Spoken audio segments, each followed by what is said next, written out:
Good morning, everybody, and welcome to Office Hours. Great to have you here on another Thursday. We're going to be doing the normal thing we do every day, which is we come here, we talk about audio and technology and things like that. If you're watching on YouTube, you can find out more about what we do on officehours.global. If the first hour is general discussion, the second hour we try to look at something specifically. Today, our topic in the second hour is going to be script writing. We're going to talk about how you can get started if you have some content you need to create, some strategies for doing it, the kind of forms that are normally used, that kind of thing. And other than that, it's time to dive into the regular show. So, Mitch, what's our first question for this morning? Thank you, Bill. Our first question in from Grant Whitehead in Adelaide, Australia. Grant asked, does the Sonnet xMac Mini Server Thunderbolt 3 Rackmount Enclosure work with decklink cards and ZoomISO? And I don't see anybody who's weighed in on that, so I'm not sure that we have any Sonnet xMac Mini Server Thunderbolt 3 Rackmount Enclosure specialists here today. I don't know why that would be, but Mitch has some thoughts on it. Mitch? I seem to remember Alex mentioning that he was getting something similar to that where he could put his M1 in. It's an experimental lab system, but if it's got a PCI enclosure in there, the Sonnet should certainly work with it, and we know it works with the M1 Max. So I think there's a very good chance that that's a 99% chance that it's going to work just fine. Yeah, Sonnet's been around a long time. They have a very good reputation in the industry, and that idea of taking a Mac Mini that otherwise would be kind of loose or that you might throw in a bag and then take out on location and kind of hook up via cables, the idea of mounting it into an enclosure and putting it in a rack is certainly going to make it a little more easy to work with. So, Alex is here. Alex, do you know anything about Sonnet? I think that one of the things that you just want to make sure that you figure out the size, which I didn't do. I got the Express, which is just a little standalone. I was like, that's what we used for the other cards that we had. The quad card is bigger. So anyway, you just want to make sure that it handles a full height card. Is the important piece of that, and I do believe that the server, the one-use server, does do that. But the full height is the most important piece of that puzzle, which I didn't pay enough attention to. So the real nice thing about this is that if you start deciding I want to have a bunch of these, just being able to stack those up, makes a lot of sense to do that. I think that I'll probably evolve that direction. Right now, I'm still using the little one that sits on the desk, and that's what we have for this show, are the little standalone ones. So those things to consider. Grant, hopefully that was helpful to you. Let's move on to the next question. From Chris Widener, Lafayette, Indiana. So, what do you think of the new logitech products announced yesterday? My blue Sona, and there's a link to it, will be in today from Sweetwater. John Preto's going to start us off here. Here's what I think about this microphone. First of all, it's the same price as a Heil, and then I guarantee it doesn't sound as good as a Heil, but here's what caught my eye. A modern camera-ready aesthetic. What does that mean? It looks cool. Yeah, it's kind of sculptural. It means it's square and it looks like it's on a gimbal. Yeah. And not well shock mounted. That's right. Let's Mitch Hill is going to wait. Exciting audio quality. I never got excited about audio quality. I mean, I like it, but it's very interesting. It seems to combine a lot of the things that we look for or we incorporate into our mics. For example, the MV7 from Shure, which is probably the most popular mic here, always seems to be fighting to get that extra couple of dB to hit our target. So this Sona microphone has a built-in, I guess for lack of a better word, a cloud lifter built into it, so it's able to boost that dynamic microphone a little bit better. The only problem is we can't hear it yet, and we would want to know if it's also boosting the noise floor. Probably is. So are the noise specs going to be good with that booster in it included? And there's also, if you read the specs, talk about some type of a gate or noise reduction, which is another thing we like to use. Of course, we use noise assist. So, like John said, I'm skeptical that anything could be as good as noise assist for a $349 microphone. But once again, we need to get it in order to determine if it's any good. Alex, what are your thoughts? Hopefully, though, I can find someone there to send me one because I'm done buying mics for a while. The the thing that I thought was interesting is that they didn't put a USB connection in it. It's just an XLR. And once they say we're only XLR, well, there's a whole lot of mics. As was said before, Heil, there's these Stellar X2s. There are many, many mics that are floating around that are, once you, at $350, there's a lot of, it's a really crowded market to get into. So I think that was one of the challenges when I saw that. If they had put it, I would have probably said, "Oh, maybe I'll test one of those more intently if there was a USB connection," because we're always looking for the next thing that we can use that might make it easier to send out to someone. Right now, we use the MV7. We tested a bunch of mics and came back to the MV7.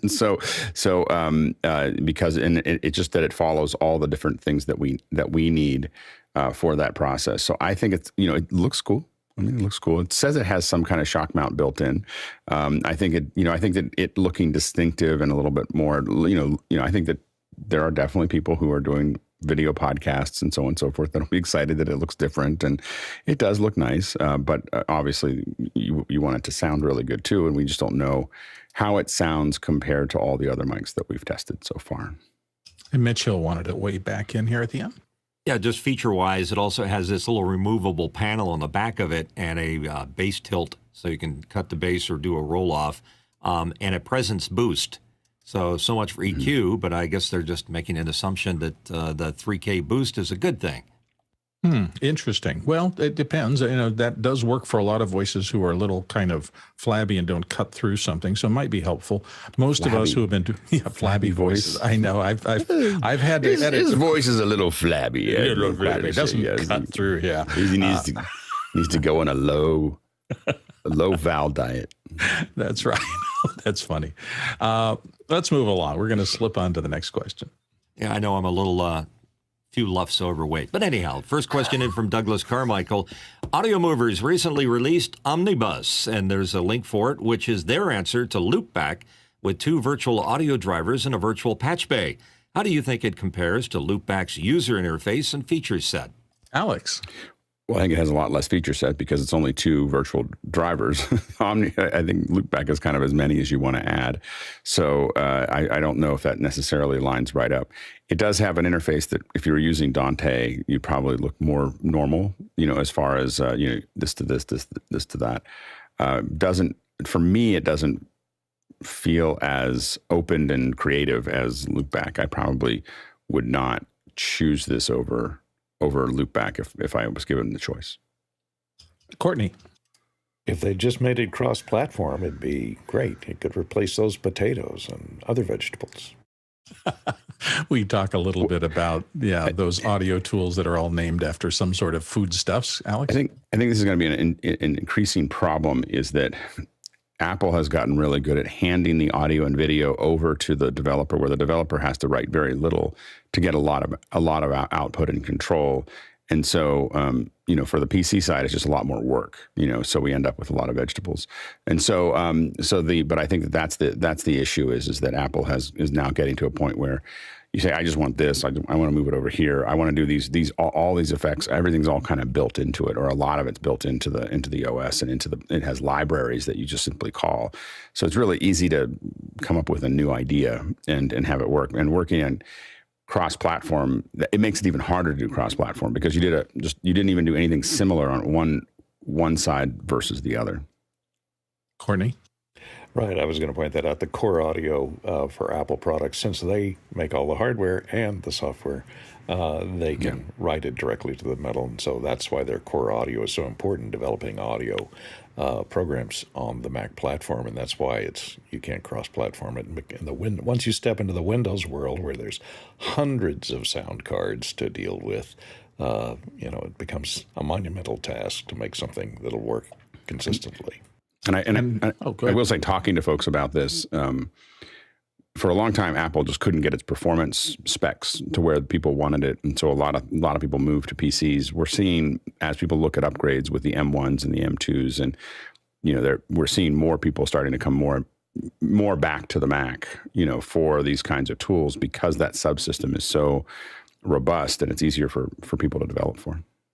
Yeah, and as we've seen, Rogue Amoeba, who does Loopback, along with other audio tools that are pretty highly rated in the Mac community, they've had years now of development and refinement and keeping track of the changes. So I know I feel pretty confident that no matter what comes out on the Mac operating system, Rogue Amoeba is going to be very quick to make sure that they can either take advantage of that or at least make things completely compatible so that there's nothing broken in the process. So their upgrades seem to be pretty seamless and everything just seems to sort of just work, which is one of the things I look for in any kind of add-on software into the workflow to make sure I don't mess things up. Let's go on to the next question. And it's coming from rumored birthday boy Andy Carluccio from San Francisco, California.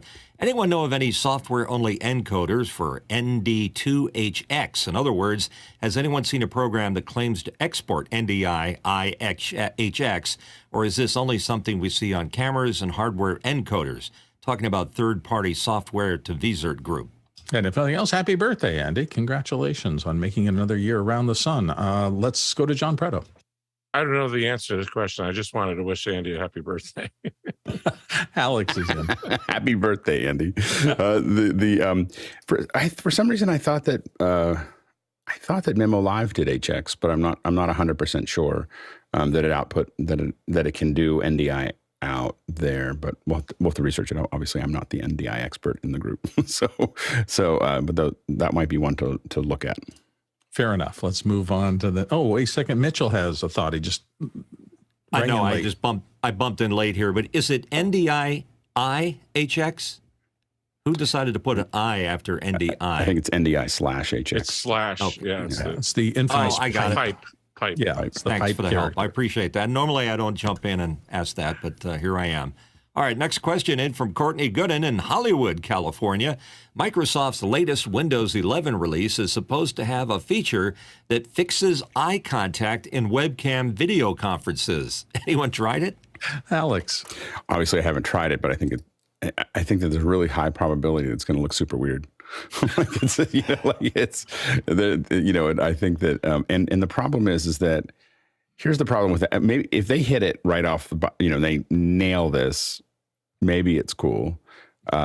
If they don't nail it perfectly, what will happen is that everyone, as soon as your eye doesn't work perfectly, as soon as there's a little glitch, everyone in the meeting will be just looking at your eyes. Like they'll just be looking at your eyes to see whether it, what is going on over there. And so I think that that's the real challenge is that if you don't, this is one of those ones, if you don't nail it, it would really bother people a lot. So I'll be really interested to see how it works. Courtney, have you used it? I haven't downloaded. I haven't been brave enough to download the latest version. It just came out yesterday, and I don't want to hose my machine any worse than it's hosed now. So it does say that it says some new PCs come with artificial intelligence chips on board. So I think it may require the new Alder Lake Intel chips that have neural chips on them, neural processing on it. On board says it'll be able to remove background noise on video calls. Have the camera follow you as you move around on calls, so I guess it does face tracking. And, if you have a 4K chip, it'll move around within a 4K thing. And it also appears to fix your eye contact when making, and that may only work with, their own video calls with, Windows video conferencing. Who knows? I'm not sure the look of pinned pupils. I mean, it's going to be a little weird to have this kind of thing happening. No matter where you look, it's going to be right ahead. You think I saw a demo video of it early on, when they were testing it, and it looked pretty good. I thought I couldn't really tell. It didn't look like you move your head and it tracked pretty well. Their eyes were staying focused, and if people were looking down or the camera was way above them and they're looking up like this, the screen, it would correct their eye contact right into the lens. Really? Well, I could certainly use it, so let's hope that it does a good job. Yeah, I'd be lucky if it could even find my eyes next time. Let's go to the next question. Andy Kokendorfer from Viera, Florida. Andy asks, best way to send dual mono to Zoom with Focusrite Clarett. App does not mix mono. Thanks. And nobody's weighed in on Andy's question here. Send dual mono to Zoom with a Focusrite Clarett. I don't have a Focusrite, and I work in dual mono a lot because that's one of the ways you can split audio out in Final Cut, but not that. Alex, you had some thoughts? I think it would depend on what platform. I think that if you did something like Loopback, you could take the stereo and split it out to dual mono it might be a little bit complicated in software to do that, but I think that might be the way to make that happen, or that's the place that I would start anyway.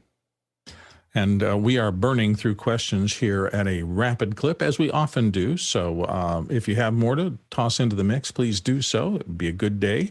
We'll get to your questions very quickly. And if not, we'll get to our second hour subject quite a ways early today. Let's move on to the next question. Svetlana in Belarus, Minsk has the question about the genuine Apple batteries Apple uses for its iProduction. And according to the Apple Post dated 2021, quote, Apple working on its own Apple car battery technology, unquote. The company has the company ever thought about producing batteries in the field of pacemakers? And Alex is going to start us off. I have no idea whether they're doing pacemakers, but it really is interesting how much Apple is spending on cars. Like for a company that doesn't look like it's going to make a car, it seems to be doing an awful lot with interface and so on and so forth. I think you keep on seeing this kind of roll out. So you want to look at the car batteries, the immense control system that some car companies will either use or not use. And I think that the hard part is that if the car companies don't use it, I think then it pushes Apple more and more towards that experience. I don't know. I mean, pacemakers is probably a little bit vertical for Apple, for as far as what they might build for. Courtney? Also, the liability of producing a medical device is extremely high for the very little return, unless you're just going to use it for PR, saying that you saved so many people's lives with your new Apple battery. Because remember you have all those pictures of those phones catching fire in people's pockets? Imagine that in your pacemaker. Yeah, I will say, though, that Apple tends to take a long view, and the whole Health Kit initiative, Apple really paying attention to some of this.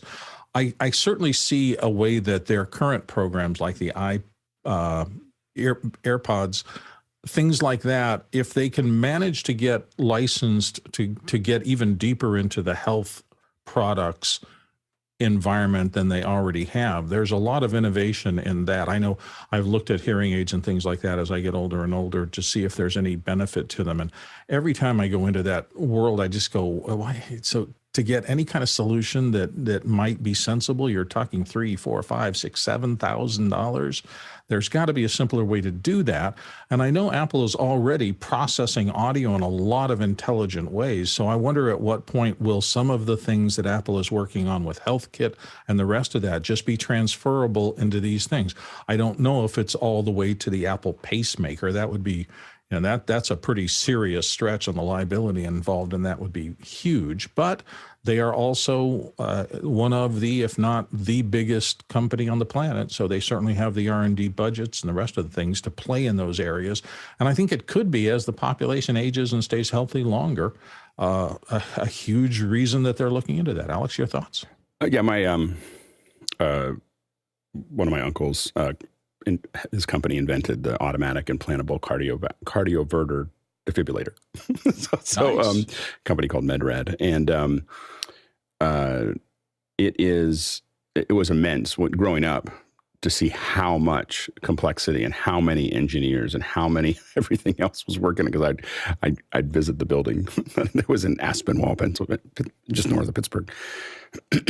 And it was just amazing to get this one piece, and the level of precision that everyone had to work at was complex, and so to do all of that, as everyone said before, it is incredibly complicated, incredibly high risk, and fairly vertical, and I think Apple would probably not go into that market anytime soon. It's going to be interesting to see where they turn their attention next. These huge fields. I mean, because cars is a huge part of the economy of everywhere. Go ahead. I think the question really is do we want cars that we have to actually drive? Like, I think that's, but I think that everyone's trying to figure this out. When Google first did it, and they had these little pods that didn't have any driver areas or whatever.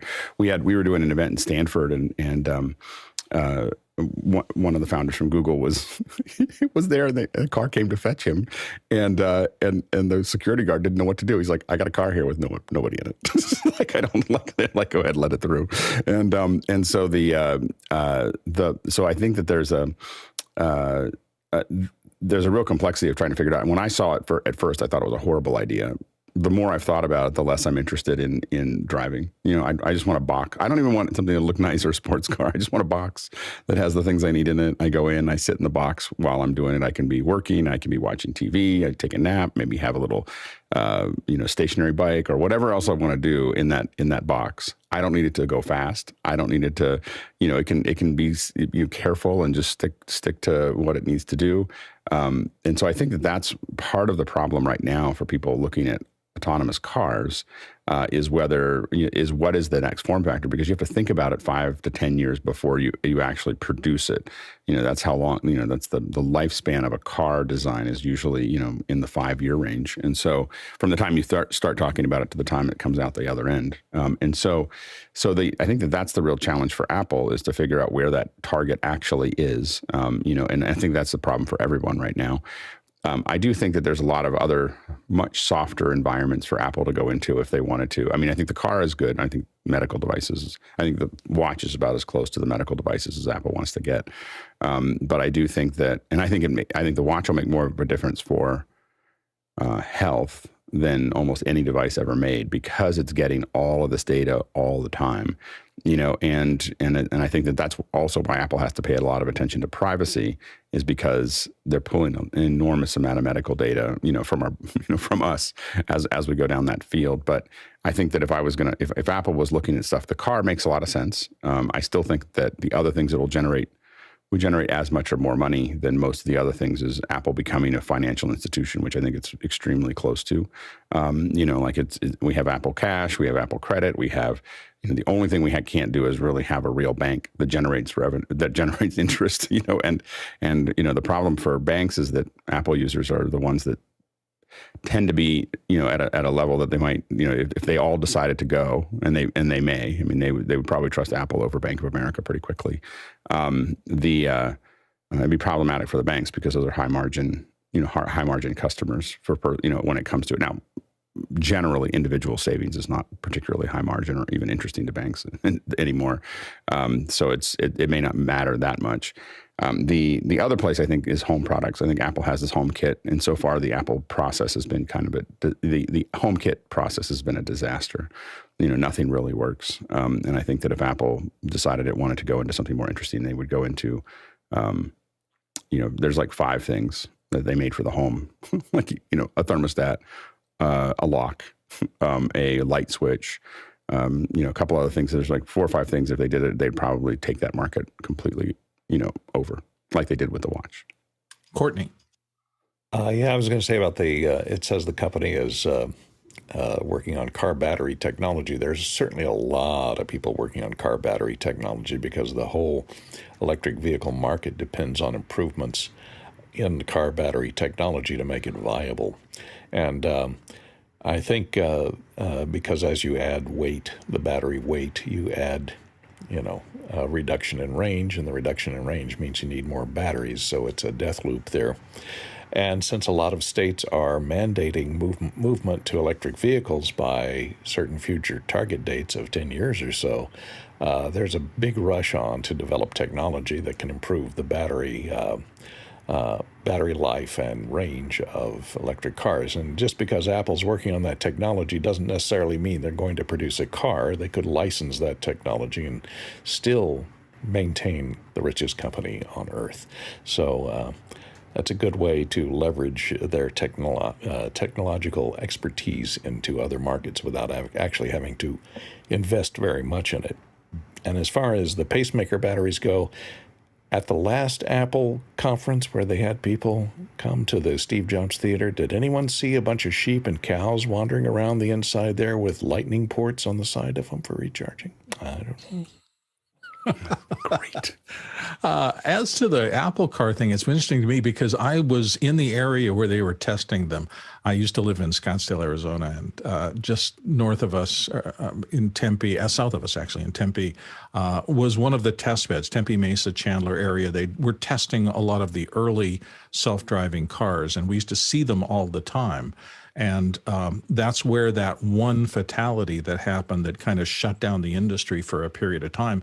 And I'm pretty familiar with the area around 3rd Street and Mill Avenue where that happened. And literally, it's always been a bit of a death trap in terms of there's kind of an oleander bush barrier between them and somebody stepping out from that into moving traffic, almost impossible to avoid. And I believe the woman who was hit and killed had done exactly that. So I always thought, this is weird. Why are they stopping for this? I mean, that car had a monitor driver there. It did not see her, but I probably wouldn't have seen her as an aware driver in those kind of circumstances. And it was just surprising to me that they shut down research and development for something like that. And I think it's just because it made headlines.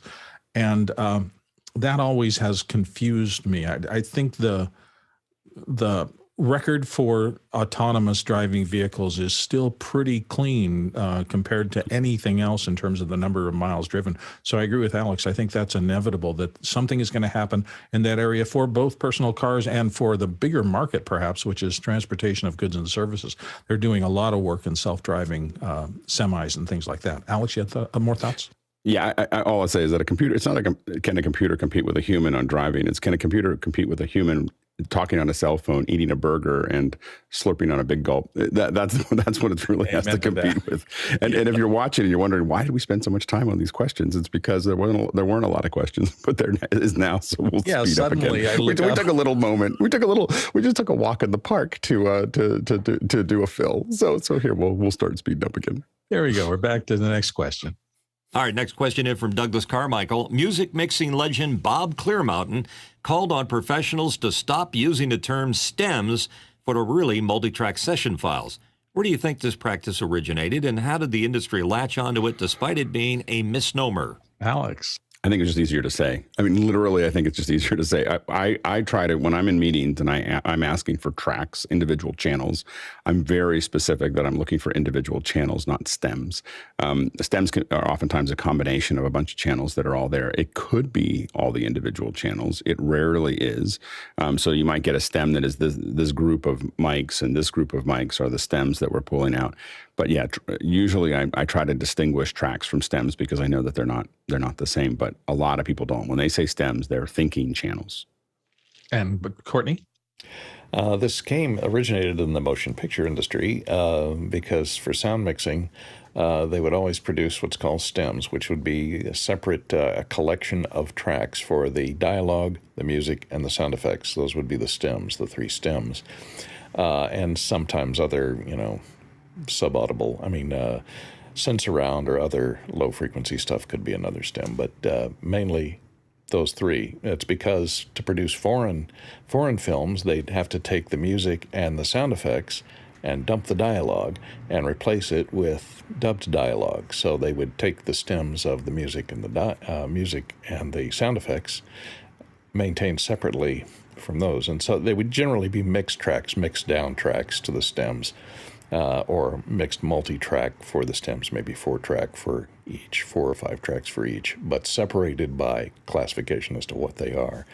And maybe that I didn't know it was being used in the music business. Maybe they're doing, drum tracks, guitars, and, separating them that way into stems so that the individual microphones for each instrument are maintained as a separate group of tracks you could call stems, but that's maybe where it came from.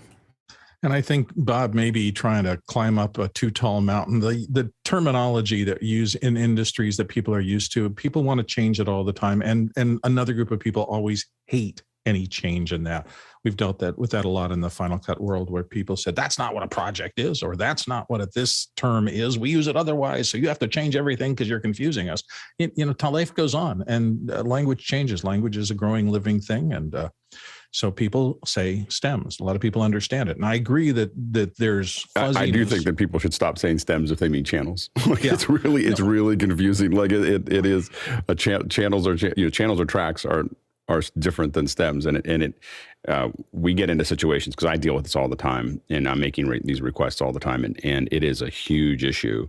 If you want tracks, ask for tracks, or channels. You can ask for, I need all the individual channels, but you do not want to say stems. Stems can, if you hand that to someone who's working in a mix, they'll mix a bunch of groups that Courtney talked about, and they'll send them off to you that way. And so you just do have to know the difference. I absolutely agree with that, but the precision of language does change over the course of time, and I'm wondering whether we shouldn't encourage people to be imprecise. Like, that's all I'm saying. Like we should, people should be precise about. No, but every time I tell somebody who uses the term over, this is over that, and I'm going, so you mean it's above it, which is what over means, not more than. And they go, no, I meant more than. And you do that, and you just become a pendant, and you're not really in. I don't usually correct people. I just usually use the correct nomenclature when I talk. So I don't say, do you mean this, or right. That's like, but when I say it, I just am precise. I don't worry about whether other people are saying it. I just try to figure it out. But when I say it, I think we just want to hold ourselves to it personally to a higher standard of precision. I find nothing wrong with that idea at all. And so I correct the more than to over to more than all the time, but I get looked at funny. Anyway, this is just the way humans are. Let's move on to the next question. Next one from Gordon Lake in Los Angeles, California. What is a high and low recommended budget to get the Office Hour Panelist look? And we're going to start with Mitchell and go to John Preto. Go ahead, Mitchell. If you ask my stylist, Phil Giordano, $20 to $30 plus tip. Ouch. John Preto. So this is like a second hour question, because there's a continuity of the low end to the high end. And so Hershey and I are both on Brios and a Heil PR40 and an interface. So for a couple hundred, call it $500 on the entry level, and then all the way up to my Studio C over here, which is about $20,000, which is all the high end gear. So anywhere in between there to get a panelist look. I think having a decent like DSLR camera or a Blackmagic camera makes a huge difference. Good microphone, good interface, huge difference, and then lights. Those are the things to look out for. And Alex. Yeah, and because we do it at the same time every day, you might be able to get away with natural light in the right environment. We've definitely had some people on that just are using a big window, and that looks okay. I do think that, I think that you get on here with a 920, which is not as expensive. It would probably work okay. But really, to feel like you're keeping up, I do think that probably the best small webcam would be this little Link, the Insta360 Link. It's about $300. I've come on a couple times with it. It's a very it's good color reproduction as well as good resolution and a lot of control. I think that there's a lot of USB mics that folks have used that are relatively good. So I think you could probably get a mic system for in the $150, $200 range that is including the interface, like a Centrance or a Shure X2U plus a mic, or the easiest one I still think is the MV7. That's what we send out to clients. And then the lighting is, you can start at $50 and go up from there as you need it. Harshid. For my look, I would say I agree with the Brio webcam. The Link is, of course, a great choice, but the choice between cameras is up to you with your budget. I would say even a Sony ZV-E10 would be a good choice at $800 to add to your either still at the desk kind of look, or if you want to take it off the stand and do some shooting with in the outside. And as far as mic stands and everything else is concerned, I would agree to at least invest $100 in a boom arm. So Elgato has a low-profile boom arm. Rode PSA 1 Plus is about $100 as well. Just reasoning is you could get the cheaper boom arm, but it's going to make rattling noises, and if you hit your desk or anything, you will hear the springs, whereas this at least prevents the reverberation of a lot of spring sound. And the other aspects are lighting. You could go for a kit kind of thing. Alex uses the tube, I forget the exact tube name, but he uses a set where if he's out on the road, he's still getting lit up. And so Plavo tubes, I think they're called. And my lighting, so there you go. And mine are Hue light bulbs. So Hue and GE light bulbs. But it just depends on what kind of look you want and the environment that you're putting it in. So if you have windows, just remember to have that light kind of facing at you, not behind you, so you don't get any kind of blowout. And other than that, it's just be creative with what you have and then see what you could add. And again, we all like our interfaces. We all like noise assist for noise purposes. So, you could get really expensive really quickly with interfaces, but it depends where you want to live. Yeah, basically what we're hearing from everybody in one way or another is pay attention to your audio quality probably first, pay attention to your video quality second, and that's going to be tremendously impacted by the lighting that is falling on the scene that the camera is picking up. If you pay attention to each of those three kind of pillars of the tripod of looking good on camera and sounding good on camera, you'll be fine. Let's move on. All right, next question from Anthony Bazio from Boynton Beach, Florida. What's the best and easiest way to run a network cable from one side of a room with laminate floor to another when it has to cross two French doors? Alex. There are flat Ethernet cables, so flat signal cables. And so the longest one that I think I've ever used is about 75 feet, but you can, so it just depends on what that is, but they are nice and flat, and then we use them specifically to go under doors. so that would be, and you can also get ones that are just Ethernet on either side that just go under the door. You plug in, plug out. So those are other ones that you can do if you don't want to run the whole thing flat, because there are some performance issues running it too long in that configuration. Courtney. Or run it around the baseboards like everybody else does, and up and over the door frame and back down the other side. Make sure you buy Ethernet cable that is the color of your wall or your baseboards, and use staples that are the color of your wire or baseboards. If you are in an old house like mine that is up on piers, you could just drill a hole in the floor, run it underneath the house, and come up on the other side, which is easy. But with a hole on each side. But most homes built on concrete slabs, you're not going to have that option. And just following along to what Courtney said, here in my office, I wanted to do things temporarily so I could take them down if I change configurations. So I ordered online some, they're little flat rectangular clips that you can put a cable through. They have really good 3M adhesive on one side. So literally I have those around all the door frames, and I can just unclip them, lay a new cable in there if I want to add a line or something like that, and reclip them. It's visually cable-y. It's not something that my wife would go, wow, put that in the living room, it's going to be fine. But it does a good job, and it's pretty flexible. So there are a lot of mounting choices like that. Let's move on. Next question. Josh Kaufman from Pittsburgh, PA. Intel Arc AV1 encoder beats AMD and NVIDIA's H.264 encoders in early test. What are the prospects for purpose-built encode-decode rigs using AV1? And what platforms will leverage it? Stream Voodoo for the win. The second hour on encoding. All right, it's a growing subject. John Preto is going to start us off. This is a giant entangled political question that you've asked here. And so the H.264, H.265 are a giant patent pool, which is very expensive. And getting the encoders into ASIC is the key. And the H.264, H.265 is very well established in ASICs. And so that's why you see them everywhere. But then everybody got together for freely open AV1, which is amazing, a very advanced codec. When is it going to show up in hardware? That's the question. And I'm waiting to see that happen. Alex?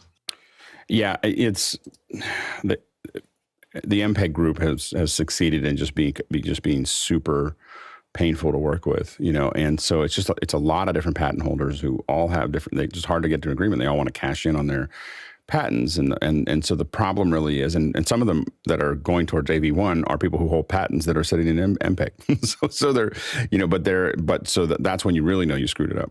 The issue really is that it's not scalable. Like what they want to do with H.265, it doesn't make sense for someone like YouTube to pay for those licenses, and it doesn't make, Apple has paid for H.265 because they can, And so they paid for it, and that's why a lot of things on the Mac work better, when it comes to H.265, and why you can do HDR really easily and all this other, because they paid for it. Microsoft has you have to pay $1. Like you have to go up and license it for $1. They're like, we're not going to pay for it. It's not only $1 per person, but you multiply that by 1 billion people, it turns into real money.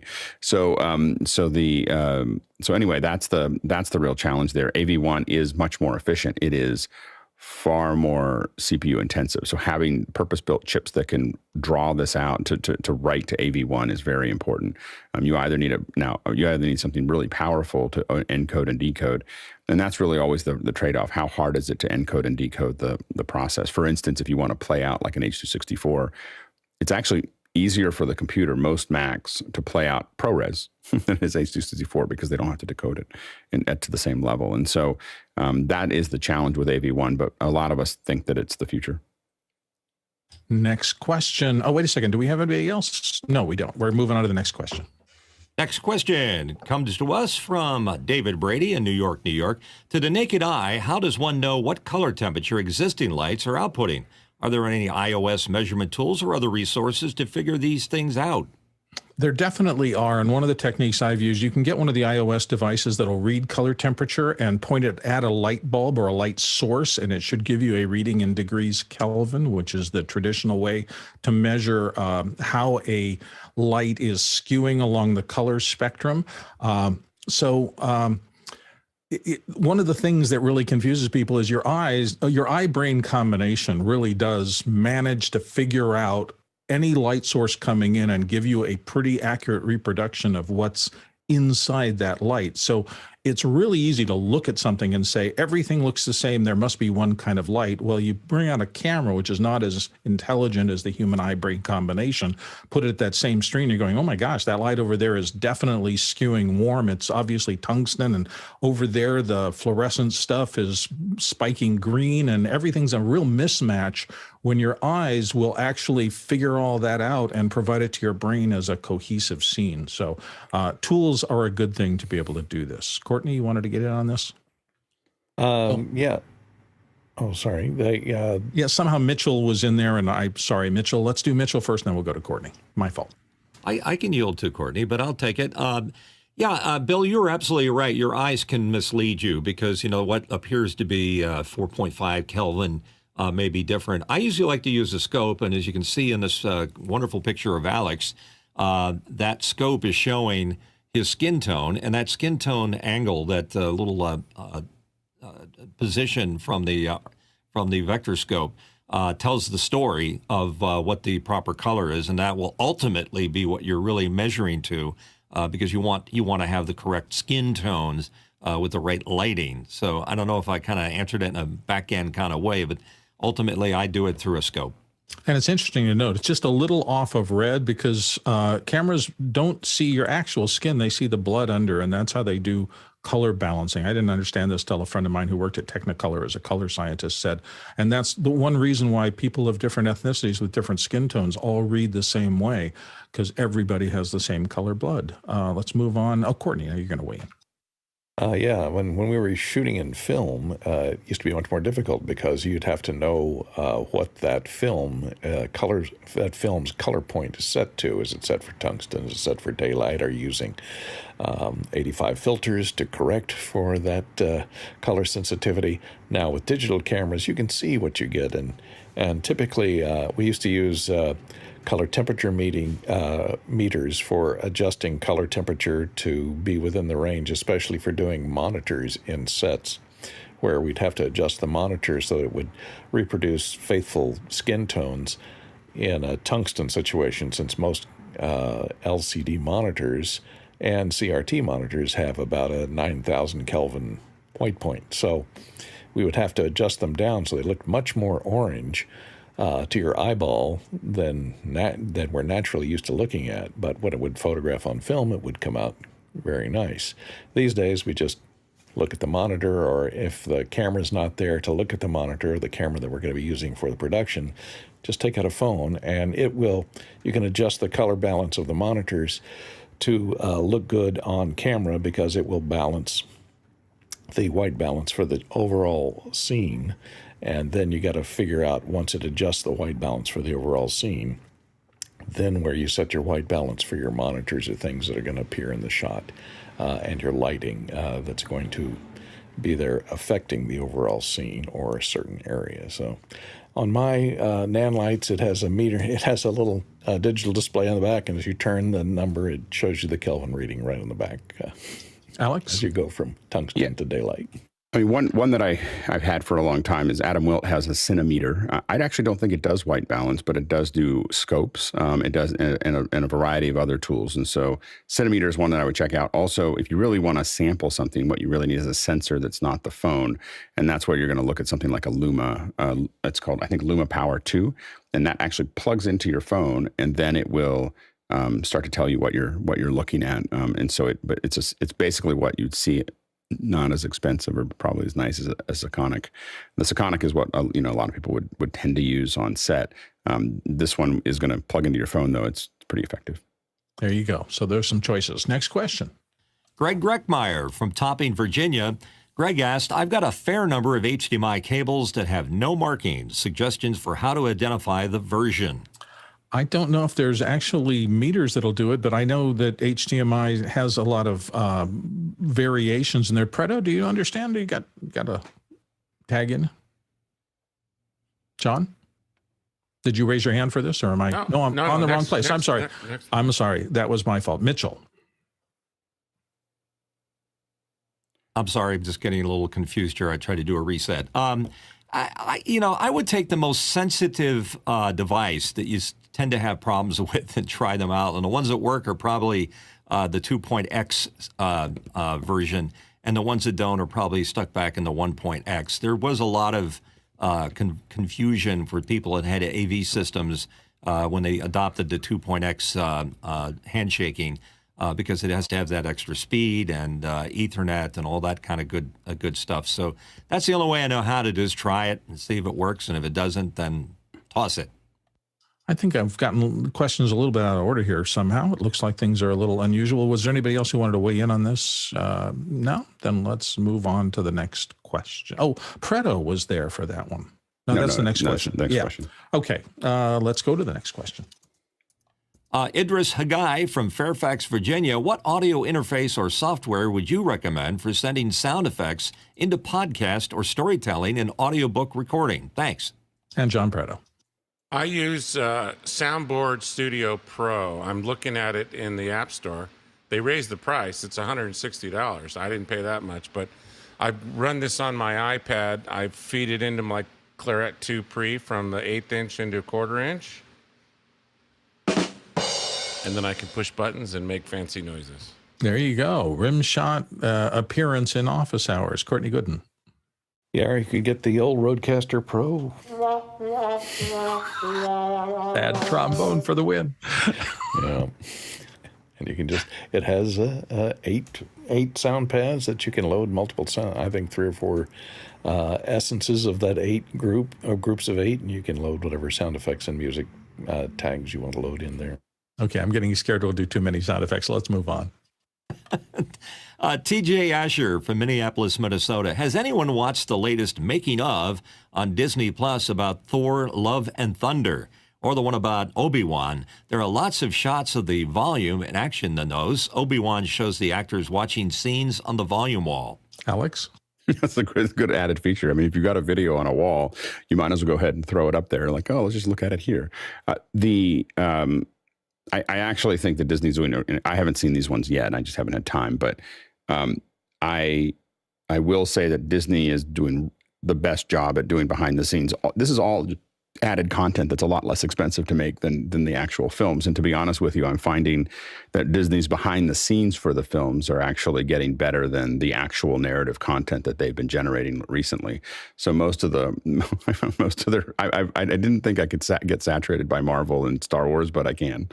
And so I've been watching less and less of the reason. What's funny for me is that I'm now flipped where I watch the narrative pieces so that I can watch the behind the scenes. Like the behind the scenes won't make as much sense. So I'm finding like, I probably ought to watch it before I watch the behind the scenes of how they made it. But I just don't think, I think Disney is kind of starting to fall off the rails as far as the content goes, but the behind the scenes are amazing. They're doing a really good job. Let's go to the next question. Next question in from Rodrigo Munez in Stockholm, Sweden. How does Office Hours elevate the image quality of each of the participants? What is that workflow? And so workflow, I think, is the key word to what you're saying, because for most of us, it's never one thing. And I found this in printing when I was studying that as a kid. You know, if you start with a really high quality photo, and then when you go to line screen it for printing, if you use a high quality line screen, and then if you're going to a press that is a web press rather than a less expensive press, you get this really good quality reproduction. Why? It's not one thing. It's everything in the chain being of quality. And I think that's what a lot of us have learned here. It starts with a really good camera, but then you have to process it correctly if you're putting it through one kind of mixer versus another. It's all the stages. If you manage them all, you get really good results. Alex?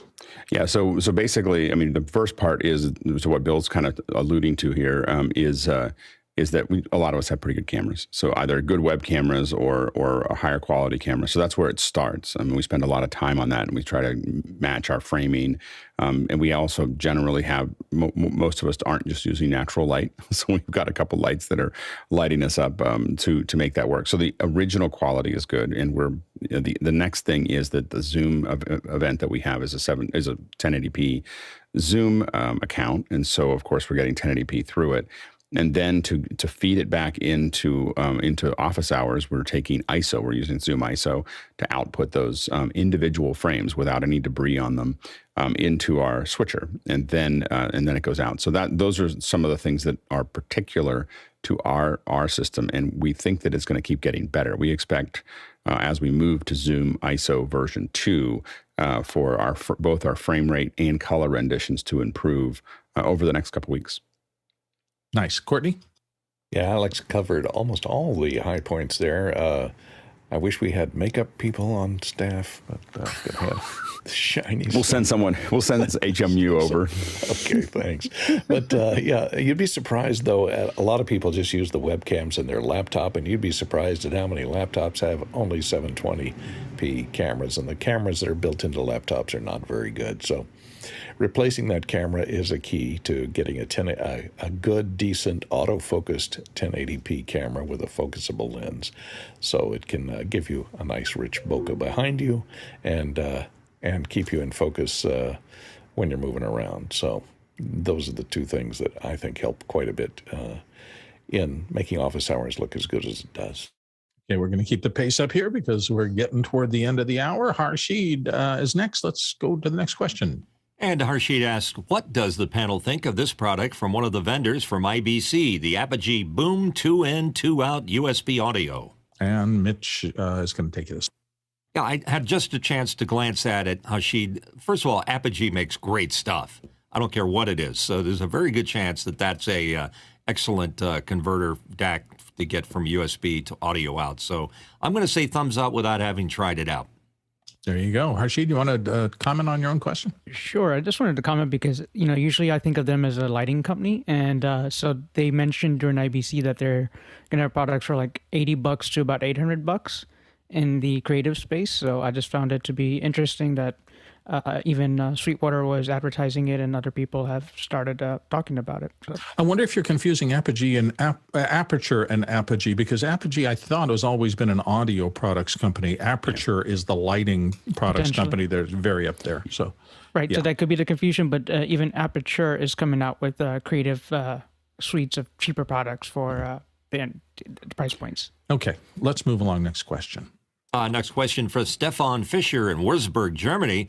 I used a Belkin Thunderbolt 3 Pro dock. When I pulled the Thunderbolt connection to my MacBook, the front side USB 3 port, where my Mix Pre is plugged in, loses its power. What sense does that behavior make? This is a tough one for me because I don't know that much about it. I have had circumstances where a chip in my computer got confused because I put too much load on it by hooking up too many power draw things. I'm not saying that is what is happening here, but if one device is causing another device to behave improperly, that's the first thing. Sometimes these connections have a lot of intelligence. When you plug in a device, it's reconfiguring in the back end to make everything work for that. If you suddenly remove that and put something else in, sometimes those parameters don't initialize properly and you get problems. That's been my experience. At least, Courtney, you have more thoughts? Yeah, I'm not sure on the MacBook Pro how they're designed, but usually if they have multiple Thunderbolt ports, only one of those ports is designed for power in, to carry power in and or out. So that's designed so that you can plug a hub into that port and then a power supply into the hub, and it will pass the power through the hub and into the MacBook and charge the MacBook's batteries. If you're plugging into a port that's not designed to carry external power through to the power input, then that may be what the problem is. The logic in there that's looking for power coming in is not finding it now and is shutting off the power to the second port. Yeah, we've seen that. I remember some of the MacBook Pros I've had, if you use the wrong one of two ports on the left side of it, you'll get a slightly different result. And that may be exactly what Courtney's talking about. So try variations and see if a different port might work better for you. Next question. David Brady, New York, New York. Has the Instalink 360 webcam been tested with a Zoom Room by anyone yet? The desktop client far-end camera control does function. Wondering if the AI can be leveraged in a Zoom Room setup if the controls are running in the background. Alex? No, we haven't tested it that way. I mean, we have been able to remotely control, as you said, remotely control the link. Someone's logged into mine and moved it around. I do think that the AI will work because the software is in between. It's not really the Zoom Room making any decisions. If the software is opened and set up on the same computer that the Zoom Room is, I think that you should be able to do that. But it is a good thing for us to think about testing. We'll see if we can't get one of these into a room. Fair enough. Next question. What question? I got my own question here. What dynamic mic level boosters are out there and which ones work best? Let's go to Mitch. All right, let's see. Cloudlifter is a popular one. There's another one that looks like a stick of dynamite that I think Harshid was showing. Both of them, you got to remember, are going to increase the ground floor for noise. So they aren't necessarily a good thing, but you got to be real careful. And if you need one that's really loud, I'm working on the Gilbert Gottfried. Here you go, Alex. Yeah, the most popular one is the Cloudlifter. None of them work very well. I mean, they all do the job, but they're gonna make your line noisy. The best solution is to find a preamp that is powerful enough for your mic. Really, the preamp is one of the most important things in your system. So the mic is completely limited by the quality of the preamp, and so you really want to have a transparent and a preamp that can manage that. I'm putting a Cloudlifter in the middle. I mean, again, a lot of us carry those around in our bag because sometimes you're in a pinch. But do not design a system with a Cloudlifter. Like if you use it if you have to, but you shouldn't build it into your system. Courtney? Yeah, the other one that's popular is called a FET head from Triton Industries. Looks something like that. That takes, has a built-in FET preamp in it. And so the FET head and the Cloudlifter are the two most popular ones. John, next question. John Snyder, Reno, Nevada. Any suggestions for a 1-in, 4-out HDMI splitter? Got a need for an A10 Mini Extreme to output the same image on telestrator, prompter, and a full-size monitor. Alex. The splitters that I've actually had the most success with are actually monoprice. And so while I haven't had as much success with their HDMI products, the HDMIs themselves, I've had issues with, but their splitters, I have a Blackbird, their Blackbird line. I have a Blackbird 8-to-8 matrix that I'm used for a very similar reason that you're looking at there. But a lot of they have some splitters that are down. I haven't used the inexpensive ones, but I've used ones that are in kind of the $100 to $200 range. But they have one that's like $20, I think, that's a 1-to-4. Out. So, but I would look at the monoprice Blackbird line. I don't use 1-to-4, but I have a 1-to-2 from Triplight on my system to split between the teleprompter and my overhead monitor, and it's worked solid for a year and a half now. No problems at all, but that's only 1-to-2, not 1-to-4. Next question. Douglas Carmichael's in. Would using ZoomISO 2.0 and an NDI connection to vMix make the Constellation redundant in Office Hours 2.0? Alex. Yeah, but we wouldn't do that because I wouldn't run a show on a daily basis on NDI. like that. That will never happen. Like I can pretty much say that will never happen because it's just too many little glitches that we end up with. It's for sending things out to a bunch of monitors, for doing things that aren't mission critical. I think NDI is a pretty good thing. I think that, and some people here are successfully doing shows with NDI, and so kudos to them. But I'm not going to do that. So I am testing using Siphon to memo live. And I think that you definitely can build, if you're really comfortable with NDI and you've figured out how to keep it from being NDI, then I think that you can do it work. The problem is I just need those signals to be not something I ever have to think about. And that's the problem that I have with NDI, is that I do have to think about it a lot. so when we use it. And so I think that there are definitely people, Jeff Keithley and other people, who have figured out how to tame it, figured out how to manage the network, figured out how to do all those things. And I think that if you're ready to do that network work, I think NDI could be effective and you'd be able to do vMix. It's just not the area that I want to focus on in that area. So vMix, we've already tested ZoomISO 2.0 to vMix, and it's been successful. The one thing to know is that NDI has a lot more overhead. So you can't push out as many ISOs out of with NDI as you can with the SDI, so it takes more CPU usage to deliver those frames. We have just a couple more questions. We're going to try to zip through them real quick before we switch to the second hour here. We've got just a minute left before we hit that barrier. So next question. Douglas is back with a question. Has anyone had experience with the Blue Compass boom arm? Harshid mentioned that boom arms can have noise from their springs, and I'm wondering if the Compass is noisy. Mitchell. That is one right over my shoulder, and it's hanging a U87 on it. It does not have springs. It is not noisy. It looks good. It's cheap at $99, and I highly recommend it. Courtney, do you have a real quick comment? It may have springs inside it, but they're not external. What I do on my cheap boom arms that have springs is I take a piece of this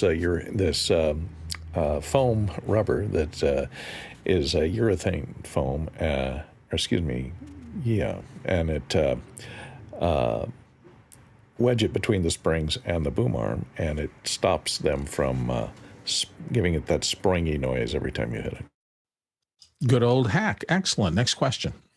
And from Peter Belbin in Houston, Texas, for office hours, is the Blackmagic designed Constellation AK doing scaling of 1080p panelist videos up to 4K, or is something else being used? Alex is going to help us real quick.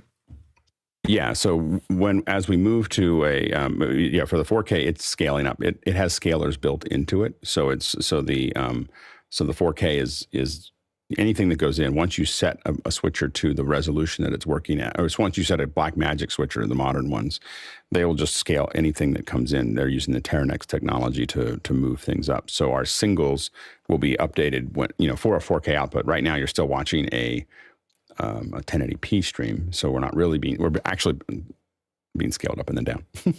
but yes, that's how that works. Okay, time to switch over. It's the top of the hour. We are going to be talking about script writing today, and I prepared a couple of little things to kind of get the conversation going a little bit. And so I'm going to switch off to a couple of little images here. The first one, and I just want to warn you ahead of time, this may scare some people. I'm being a little bit tongue-in-cheek, but it is a blank piece of paper, and that is what anybody who is writing anything, whether it's a script or anything else, originally has to face. And it can be pretty daunting. It is a problem of, how do I get started? Often people understand that they have a process, and people who write all the time, particularly people who write on deadline, and I was fortunate enough to be able to do that for about 10 years.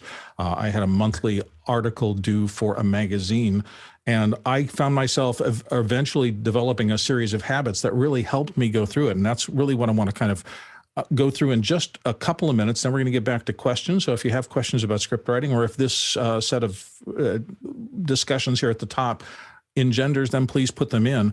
But one of the first things is these are the script precursors that I would go through. And I encourage anybody to use some or all of these or any of these if you have to write a lot of scripts. The first one is to do some research. That's normally where every script starts, because if you aren't a complete expert in the circumstance that you're writing the script about, you're going to have to gather information. So research is piece one. I go to an outline next, and it's an optional step, as is the next one I'm going to show you, but I found a lot of value in it because it orders your thoughts, and outlines are really easy to move around and change both the topics and their order of presentation. After that, I've talked a little bit about treatment. Not many people use this, but I find it a really useful stage in script development because it's the stage where you think about truly what is the most important elements of the script that I'm going to write. It is usually only 1 to 2 pages, and it outlines how the program is going to go. Then you're eventually going to get to the original draft. At some point, you've got to sit down and stop all the thinking and planning and start getting content down on paper. Everybody has their own process for doing it. I tend to write stream of consciousness at first, and then I start to see based on that outline that I keep looking back at. These are the modules, and if I get an idea about part of the outline that is way down the list, I will go ahead and write it and then put spaces between it because I know I'm going to use it later, but I had the thought right now. So I'm really doing just kind of stream of consciousness, grabbing of thoughts for pieces of the script. Then eventually you're going to turn that into a client. Then you get into the next piece of this puzzle, which is a first revision, because almost always I get feedback from the clients and they say, we don't like this part and we don't like that point. So revision is a part of writing. In fact, people have said forever, good writing actually is good rewriting. So you're going to take that first draft and you're going to revise it into something else. You're going to get feedback on that. Then you're going to go to the second revision. And eventually you're going to get feedback on that. And sure enough, you're going to go to lots more revisions because this is the process that most scripts go through to get from those initial ideas and research to actually being something useful. And then the last stage in this process is a final script, but it's hardly ever actually final, which is why I put it in quotes and the maybe below that, because scripts are living things. And no matter how much time and effort you put into the original script writing, you find that you're going to be massaging it almost up until the end. It also depends on the industry you're writing for. There are processes that have become standard in things like Hollywood script writing and AV script writing, and we'll talk about those a little bit later. But you can use some of the formats of the script to help you get things ordered and set up right. And we'll look at examples of a Hollywood script and a 2-column script a little bit later. But for right now, let's dive into our panel questions and other questions from the audience. So Mitch, dive into the first question here. All right, diving away with Morgan Price in Victoria, British Columbia. Do the panelists have any stories or suggestions of how to bring in narrative nonfiction elements of storytelling into single talking head live sessions without it being all about the talking head speaker? The form of this, it's tough to do that in scripting. Often talking head people are experts. And we talked a little bit about the idea of interviewing people. It is a skill unto itself, and we should probably do a huge second hour on interviewing because the process of letting somebody who really knows a subject do a good job of getting that subject explained to an audience is a process often of people guiding. I know Alex is working now in a show that is driven by one of the best interviewers you will ever see. And if you don't spend some time watching that show, I think you're nuts because you will see a master at work in terms of drawing out information.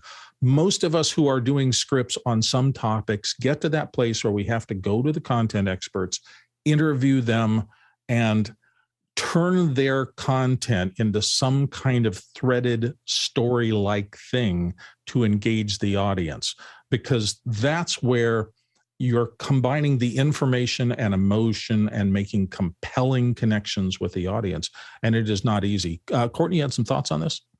Well, I see a lot of YouTubers that are doing explanation or historical type programs these days, using a lot of stock footage.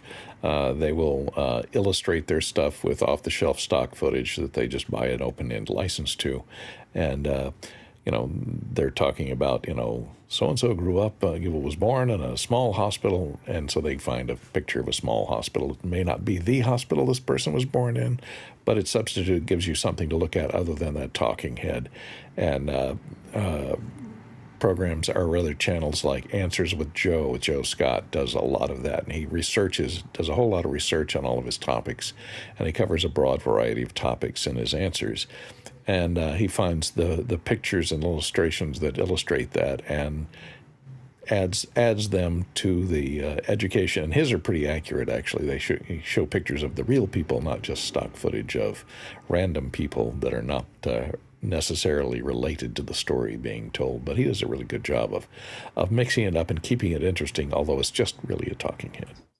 I will admit that being into this first part of it, the research particularly, that's what's happening. Even if you know the topic coming up, that research and then writing down the results of your research is one of the most powerful things, because it gives you that thing. And in terms of stock footage you're talking about, I do a lot of videos using pure stock video and things like that. There's a robust industry back there.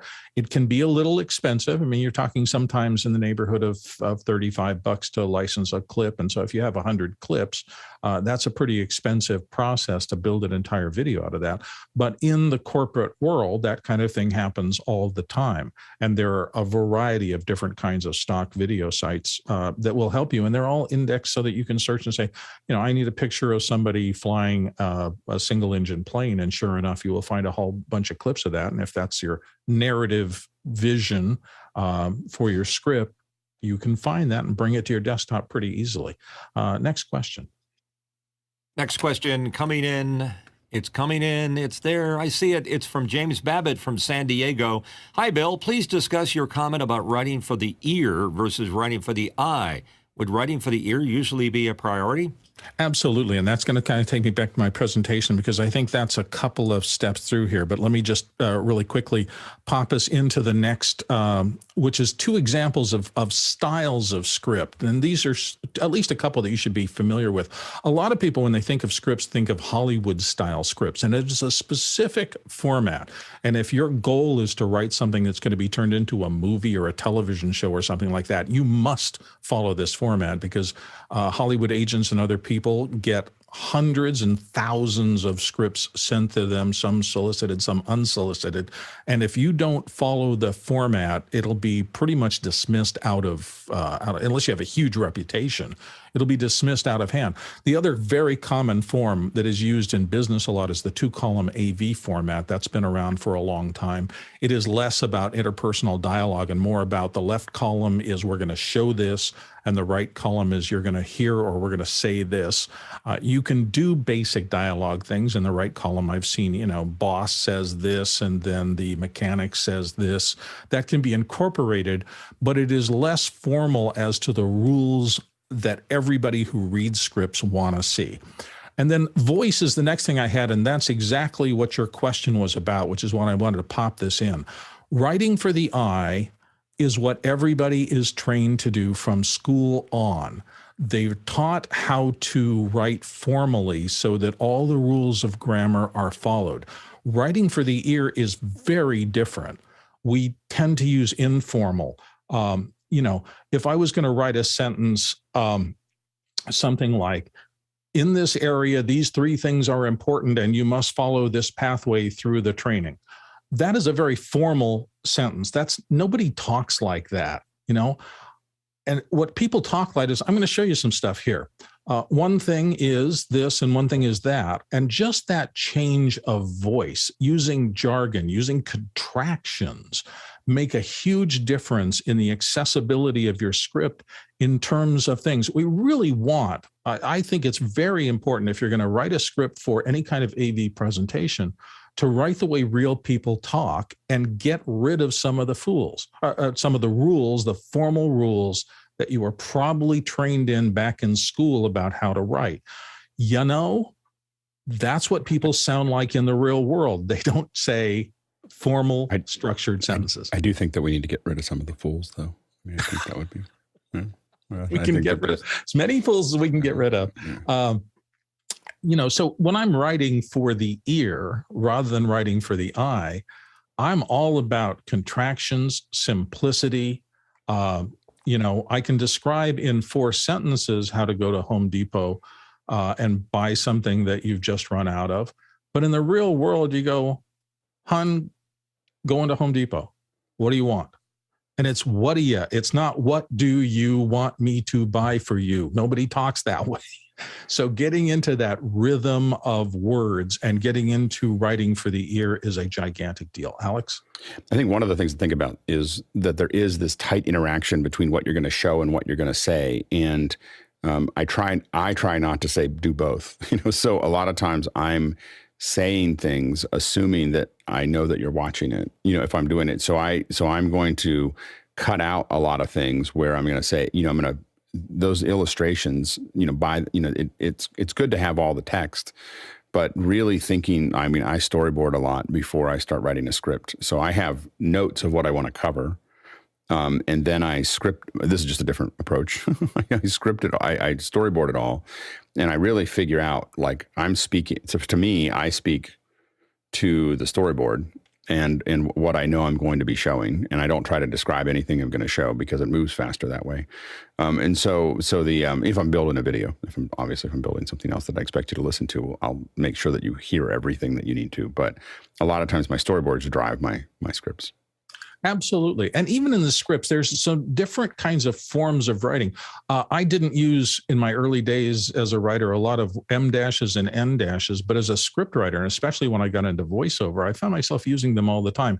An N dash is a little block that's part of your computer code that you can put in, and it's on your keyboard, and usually it's up or over by the number over on the right. The one above it is the M dash, which is a wider one. And to me, as I'm writing a script, if I need a short pause, I will use an N dash. But if I want a longer pause to let a subject sort in, kind of steep into them, I'll use an M dash. That's not part of regular writing grammar, but boy, does it work in spoken word scripts, because I've learned how to make those translate into how I perform the script. So it is a different kind of style of writing. Let's go on. I just want to say my favorite punctuation in all of the English language is the ellipsis. There you go. Like, you find if you watch anything, there's very few things that don't have a lot of those, because that's where I'm putting my spaces. Is exactly. You could do an M dash, but I use it. It drives some people absolutely crazy. Some people just hate ellipsis. Well, people who were trained into the formal, ellipsis used to mean we have left out content here. Yeah. It's been edited, and that will freak out people who are markup people. But I 100% agree with you. It's the one place where I veer heavily away from Strunk and White. Yes. For those of you who don't know what Strunk and White is, there's, in my opinion, the only thing that children need to learn about the English language is all in this tiny little booklet called Elements of Style by Strunk and White. Style. Yeah. And it is, if you just know those things, that's all the reading and writing. It's all the writing part that you need.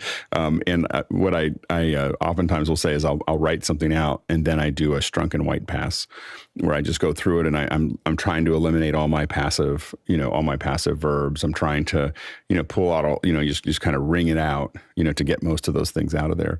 But it is, but the ellipsis is the one thing that is definitely not part of that system. Hershey, do you have a thought? Yeah, I did. I wanted to ask you about that with M dashes versus ellipses, right? What is that? Is that kind of the differential, as you're saying, between script writing and as a, let's say, text message? Because I see a lot of ... being ellipses with text messages, or when you're having a conversation. So how does that convert with the question here?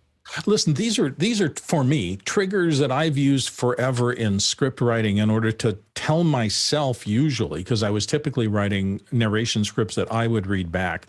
Here, I need this kind of a pause. Or I actually have a whole markup language, and I'm not going to do it here because I didn't prepare for it, but maybe it's a subject for when we talk about voiceover coming up more in the future. A markup language for a script. I have all sorts of little arcs and dashes and slashes, and they all mean something to me as a vocal reader of this copy. They wouldn't mean anything to anybody else. I'm interested in actually finding out what other people use, because the point is to have a rhythmic set of shorthand notations that tell you when you analyze this part of the script or these two lines, you needed these emphasis points, these pauses and things like that. And it's almost like music notation. after you've done it for a while. It triggers you to read things correctly when you have to perform a script. And I think everybody does it different. I never had anybody, have a curriculum that we studied for this. It just kind of developed as time went along. So interesting thing. But it's all part of writing for the ear versus writing for the eye. There's a ton of material on writing for the eye because every university and school in writing classes do all of that. It's very seldom that you get a chance to learn these nuances of writing for the ear. Let's go on to the next question. And it's from Morgan Price, Victoria, British Columbia, Canada. What are some of the panel's favorite short educational videos, less than 5 minutes, on YouTube or TikTok from a script writing perspective? What makes them work for you? And Mitchell is going to start us off here. I'm afraid I'm going to break the rules on the question. There's a series of corporate training videos that were done back in the 70s and 80s by John Cleese at Video Arts. And they were just brilliant in terms of the script writing and the acting and the length of time. They were fairly short, but I just can't think of better typical examples of training or educational than those things that were done so long ago. Very well done. Courtney? Of course, I mentioned mine earlier, Answers with Joe Scott. They're informative. They're a little bit longer than 5 minutes usually, but he does one a week, and they're interesting to look at, and you'll learn something. And of course, before Alex gets to say it, Connections with James Burke. Oh, thunder stealing. Oh, there it at is. A high level. It's not 5 minutes. It's not 5 minutes. Some of it's on YouTube. I think that to Courtney's point, I actually wasn't going to start with that, but the when you look at Connections, I had my kids when they were 10 and 12 years old would sit there and watch a 40-year-old video talking about obscure scientific improvement and wouldn't let anybody else in the room make any noise because they're trying to keep up with all the text. That is a really well-written script. It's telling a story. It's keeping it moving. It is, it's got visuals that are explaining what's going on. It's probably in the area of information, I will still argue that it is one of the best the best references. And when I think we've talked about this in the past, but some people haven't been here. When I was talking about it on Twitter, Alton Brown actually said that when he was starting Good Eats, he watched a lot of Connections. So if you wonder why those two things look the same, I think Alton Brown is another one, specifically the turkey derrick episode. The turkey derrick episode by Alton for Good Eats is a particularly good one where he covers an enormous amount of data in 5 minutes, like talking about how to brine your turkey, how to go buy the deep fat fryer, how to put it in. The thing is for me, that's the reference. Like that one show, for whatever reason, I watched all Good Eats, like all of them. So, but that one is probably the pinnacle of content density, where it's interesting, it's it's funny. You walk away being able, the other thing is can you walk away actually having it as part of a knowledge base for you? And he does it really well. As far as other YouTubers go, I think that they're not necessarily less than 5 minutes. I mean, I think Justine Ezrick does a pretty good job of less than 5 minutes or relatively short ones. Renee Ritchie is obviously another good one. Tom Scott, Veritasium. These are all ones that I think are really, from a narrative, like they're really writing a script and delivering it. I think those are ones you also want to look at. I mean, from an efficiency perspective of doing it, it's more of a reality show at this point, but you should not underestimate. I mean, a lot of the stuff is crazy, but you should not underestimate the power that Mr. Beast has as far as how he creates super efficient. Those things have been cut to. That's more about editing, I think, than it is about scripting. But it's an incredibly dense thing to watch. So those are some of the ones that I would think of. I can't think of it right now. We did a thing with a woman in the Ukraine actually, and she did embroidery, these little embroidery, and it was a perfect, like she explained it perfectly to where you could watch it and you felt like you, even as I'm not a big embroidery person, but I kind of wanted to go do it.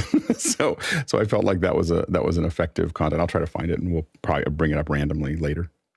All these are really excellent suggestions. For me, the biggest deal is whenever I watch a piece of content and my whole world is suspended because whoever wrote, crafted, edited, and did all the pieces of putting this piece of content out engaged me at the beginning, kept me in their world, didn't let me get bored or annoyed or distracted for anything through the entirety of the time they were presenting material to me, and then closed in a satisfactory way that let me come out of my kind of suspension of disbelief. And when you think about it, good movies, good TV shows, good story writing, all of them do this same thing. They bring you into an environment or a world, they keep you there by respecting your time and not having a lot of fluff and stuff that, it gets you lost, or logic breaks, whatever it is. They just remove all the annoyances and get to the point, maybe revise the point, but give you examples, maybe make you smile, maybe engage you somehow.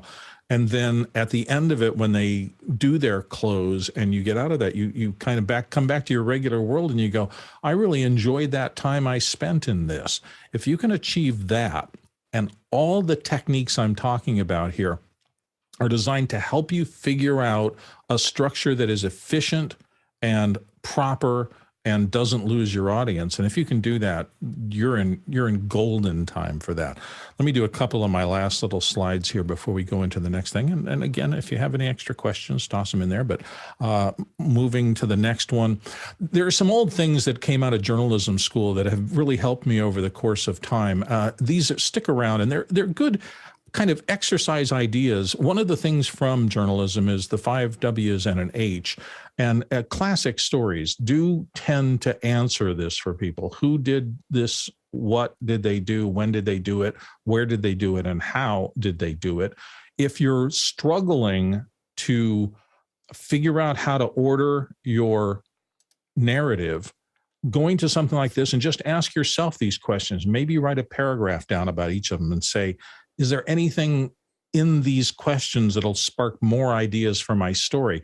The next one is the inverted pyramid structure that most people, particularly if you're going to reporter school or something like that, they will talk about this. The lead at the top, the most important information put at the head of the piece that you're working on. Then you graduate to critical details. Eventually, you get down to secondary details and other details. The reason this is important is they knew in newspapers people are going to be going through these stories, and you had the best chance of getting them to read the top paragraphs, and then they may, if they don't find interest, they'll be gone and they'll never get to the rest of the information. Even in the era of TikTok and things like that, this is, I think, is still a very powerful lesson in terms of don't bury your lead. Put the most important, most engaging, most compelling stuff up front, because in a swipe through world, people aren't going to get to anything else usually. The last thing is typical 3-act story structure that I just wanted to note on real quickly. This has been going on since the dawn of time, and I'm sorry, Sky isn't here to talk on this because I know this is a favorite of his, but in all sorts of drama, this kind of overall arc of the story, the challenge is introduced. We watch the hero go on the struggle or whatever, and then we show the resolution at the end, is another kind of shorthand. And even if you're writing a corporate training script, you can translate this into what is my structure supposed to look like to do a good job of engaging the audience and compelling them to continue to watch. Let's get back to questions. Next question. Next question in from Rajan Shandi from Los Angeles, California. Do you separate your screenwriting voice from your personal voice? Alex. Well, what I can tell, one of the big challenges that I have is that my speaking voice and my writing voice are completely different. Like, they are completely divorced. I do not write at all the way that I speak. And it's a very odd thing that I have to chat. So for me, I'll write a script and then I have to read it out loud, because I will literally argue with myself about how I wrote it. like you can't read it that way. I can't read it that way. So I'll write a script typically, and then I have to say it out loud at, like, literally at volume, not like a proofread, but like I have to say it and read it. And then I'll start taking things out, like that was too many words, or this was too official, or this doesn't sound right. But I have to correct my own scripts because, again, if you get an email from me, I'm completely different than I am in person. And I used to think that I should find some way to get those to connect, but I gave up about a decade ago. Like I just realized those are two different people that are somehow in my head, and they are not the same, not the same person. And I can't fix it. That resonates with me, and I wonder if it's in part because of that traditional training about they train us to write formally, and they say you're not going to seem intelligent unless you write things this way and get everything right, and then you get to the real world. Well, it's worse than that though. For me, the problem really is that I am edgier, more sarcastic, rougher. Like my written version of things. People will get emails from me or texts from me that seem really harsh, and it's just not the way I meant it. But it's just like the person that types the thing is much harsher than the person speaking, and it's a very I can't quite.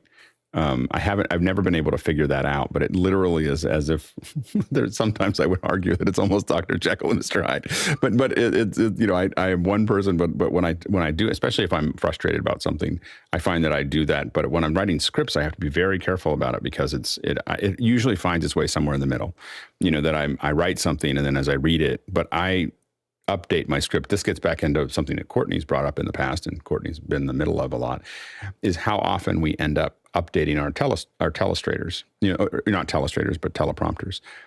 Why we always want teleprompt operators and not to have something that's just an automatic whatever, or someone just helping out from the crew, is because when you're reading the script, when the talent's there, especially if they didn't write it, sometimes when I write my own, I feel like I didn't write it. But if the talent gets up there, you need somebody who can dance with the talent, who understands the teleprompt software, who can navigate it quickly and make those adjustments, because that you're going to refine that and I sometimes can do it for hours. I can refine it, take a 2.5 minute script and end up over a couple hours, and it's little things like, I don't need that word, and I don't need that comma, or I need to do this, or this order doesn't make sense anymore. And so those are the kind of things you want to think about. But definitely read things out loud when you're script writing, for someone to actually read out loud. Absolutely. Mitchell? I feel your pain, Alex. Sarcasm never translates on emails or in the printed word. It just is such a dangerous area to go in. And believe me, I've tripped over it a few times. I think most everybody in the world has, as we've gone to all this online writing. I know I've written things and people have taken it really badly and went, wait, I didn't mean that. I thought I was, I thought it was just gentle sarcasm. And they go, no, you slammed me. You had to get used to it. Courtney? Yeah, you have to read it out loud to discover things like, well, I used the same word 3 times in that paragraph. What's another word that I can substitute for this? And that happens a lot when we're in the teleprompting phase, when we're reading through it for the first time, and they will go and make lots of changes like that to make something so it's not as repetitive, or it flows off the tongue a little easier. And we put in spaces and dashes and commas to make sure that they put the pauses in the appropriate places. And we're talking about script writing. So one of the biggest challenges, if you're writing for somebody else, if you're writing a script for a CEO or a CFO or somebody else, and you don't know that much about their personality, and I can't tell you the number of times I've been on set and it's going, they're not going to get that line written that way out. So you're, having that good teleprompter operator who you can say, how would you say this, sir? Or how would you say this, madam? This is your content expertise. How would you articulate this? And I can't tell you the number of times that I've been in a circumstance like that where we're trying to get sound bites out of somebody and you've just said, okay, we're going to dump teleprompter for a little bit of time and you and I are just going to have a conversation here, because the teleprompter is forcing them into a formality or forcing them to try to speak like the writer of the script wrote. And it's just not natural to them. And the only way you're going to get them to be human and to emotionally connect with the material is to let them do it their own way. There's both sides. I'm not saying that you should not use teleprompters, because I can't tell you the number of scripts I've had where I've been I got this script and it was from legal and they said, literally, lawyers have been spending 7 months on this and you have to read every single word exactly like it is in the script. No deviations allowed, period. Do that and we'll pay you. Don't do that and you're failing in the job. And so both sides of it are important. And a lot of people are also kind of get camera shy. And if you just say, just talk to me and tell me what's going on, I'm sure all of us have been in 100 circumstances where for some reason their brain just kind of locks up with that.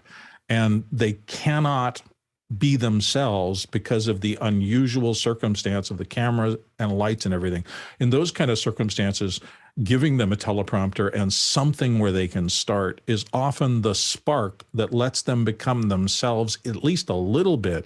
And then you can work with them to bring more of their personality in, and maybe get to the point where you can turn the prompter off and just talk to them, engage with them, and let them be their natural selves on camera. Those are all techniques I've used over and over again, and I'm sure Courtney has seen them all. Courtney, you had another thought? Yeah, some people can handle that, and some people can't. You find that you'll have a script, and the person stumbling over the script and will say, "Okay, turn the teleprompter. Well, just tell us in your own words how you would do this." And they, What? My own words? Don't you have writers that do this? And some people are, like I say, good at it, and some people are not. And sometimes the teleprompter operator will listen to that person presenting it in their own words and type those words into the teleprompter, so that when you have to do 14 takes of the same thing, they're not having to reach back on, what did I say on that last take? How did I describe that? They don't have to try and remember what they did the first time. Somebody's there taking notes for them and putting it in a form that they can remember and read. Because a lot of times if you're filming something, you may have to do 5 different setups and try and repeat the same thing in each of the 5 setups. And if they're ad-libbing their way through it, it'll never cut together. Yeah, I am also. It's interesting, but I have been listening the last few years to a lot of Audible books, and these are typically novels, and it's interesting to me how the professional readers who do these manage to keep characters separated. We're talking about like screenwriting voice and personal voice, and their job in many cases in these narrative pieces of fiction is to separate 4 characters who are having a conversation with each other, and just listening to the actual script, how it's differentiated from each of those characters to help the narrator make different choices. I'd love to see some of those scripts, and I've read some of the books that I've heard narrated, and authors of narrative work like that really do pay attention to character and voice just really specifically, because the voice, the sound, the accent, the tempo becomes a part of that character. And I've found it being useful for me as a scriptwriter in other places to realize how they separate characters like that, and the little tricks that they use to do that. Let's move on. Let's move on to the next question. And next question for me, I'd like to write my own radio copy, as it's so much easier to read. Why do you think that is? And Mitchell, you have yourself down to answer your own question. Why do you think that is? Well, it's obvious that it's a rhetorical question, but it is simpler because you're writing for yourself in your own person, as you were saying, and you know your own shorthand and the ways you like to do it, and you can spread ellipses all over the place and nobody cares. Radio copy has no grammar. Has no punctuation in it. It's just one long, extended sentence. So you really have to deal with the subtleties of the words and the order that you say them, and ignore the fact that there's no commas there, there's no periods in the right places. So when you write it for yourself, you know that you meant to put one there, or you did put an ellipse there and it's not there. But it's just it's a funny phenomenon, I think, more than anything else, that you can write for yourself so much easier. And it's an interesting thing. When I started in radio, most of the time our scripts are written by the salespeople, the time sellers who were out on the street. They would work with the client, and then they would hack together a script and send it back. And I was production director at a radio station for a while, so I had to read a lot of those scripts that were written by things. And you learn who are good at it, who are just workmanlike, and who are pretty bad at it, and make these formal kind of write for the eye scripts. It's a skill. And in radio, one of the things that Mitch is bringing up, and it's really true, a 1 minute spot is 160 words. That's all you have. And if you have to set up a circumstance, integrate the product into it, keep them engaged, and do a close call to action, you don't have a lot of room to maneuver in there. So 30 and 60 second spot writing is its own little crafted world that is different from a lot of the other formats we're talking about. And Well, my last point that I'll be making before we finish this up speaks to this directly, but Courtney, go ahead and toss your ideas in too. Well, in addressing Mitch's original question, I'd say, you're easier to write your own copy because you're hearing it in your head right before you write it. So you verbalize it in your brain, and then it comes out through your fingers and goes onto the page. So you're writing in your own vernacular, so you're used to doing it. And radio script writers, I know, have a great talent for writing 45 seconds worth of dialogue to fit into a 30-second spot, always.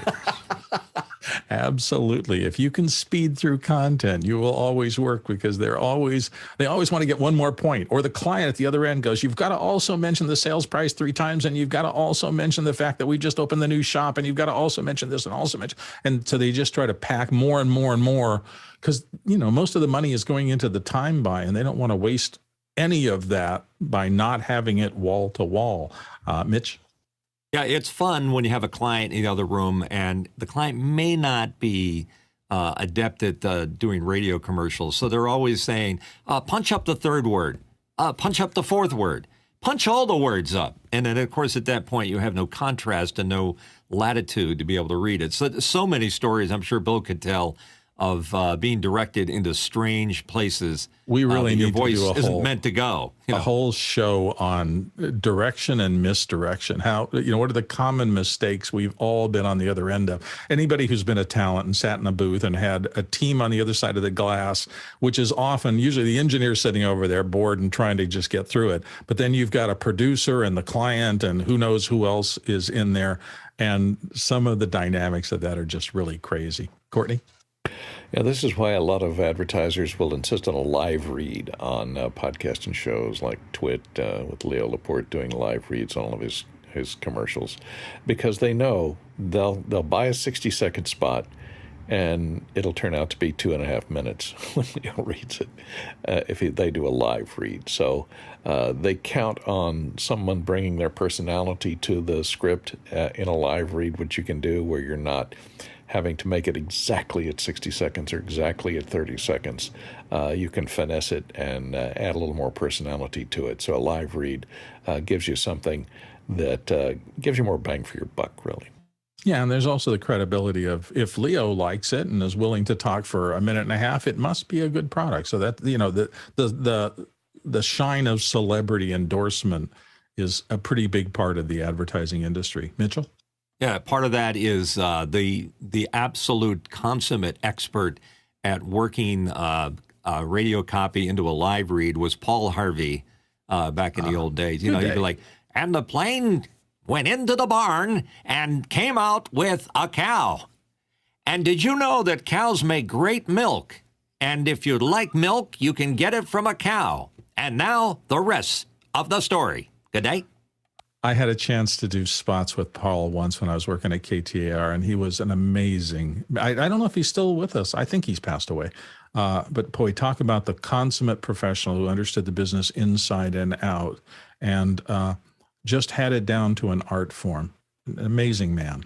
How many times did you stop the recorder before he was through, thinking that long pause was the end? No, the thing I most remember at it, the first time he walked in and I was engineering for him at the station doing something, I had a watch at that point that had an accurate stopwatch on it.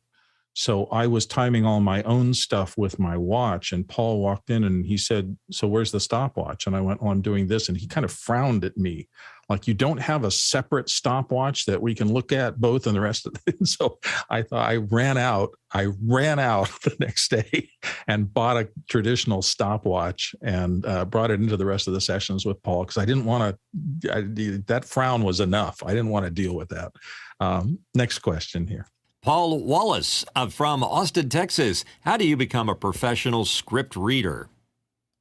That's a big question. Mitchell? Yeah, we're going to have to go back in a Wayback Machine, so I'll indulge the read, and we have a little time to do this.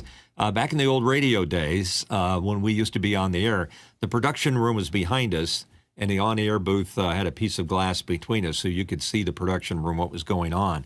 And I do a 4-hour afternoon air shift. And what would happen is that we had these boxes laid out in the production room. Each of us had a section where they could put tapes and things like that that had to be produced.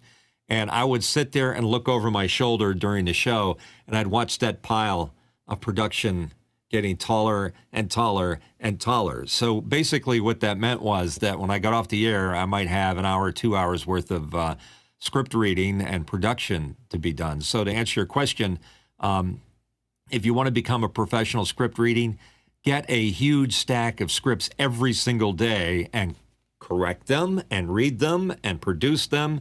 And when you know every aspect and you've circled the house every time with every script you have, and by the way, everybody's left for the day at that point, you become a script writer. Courtney. Well, in the Hollywood sense, I'm not sure if they mean professional script reader where you're performing a script like in a radio show, or someone who does coverage, which is called the person who is at the studio who is assigned to read all the script submissions and pull out the ones that they think have merit for production.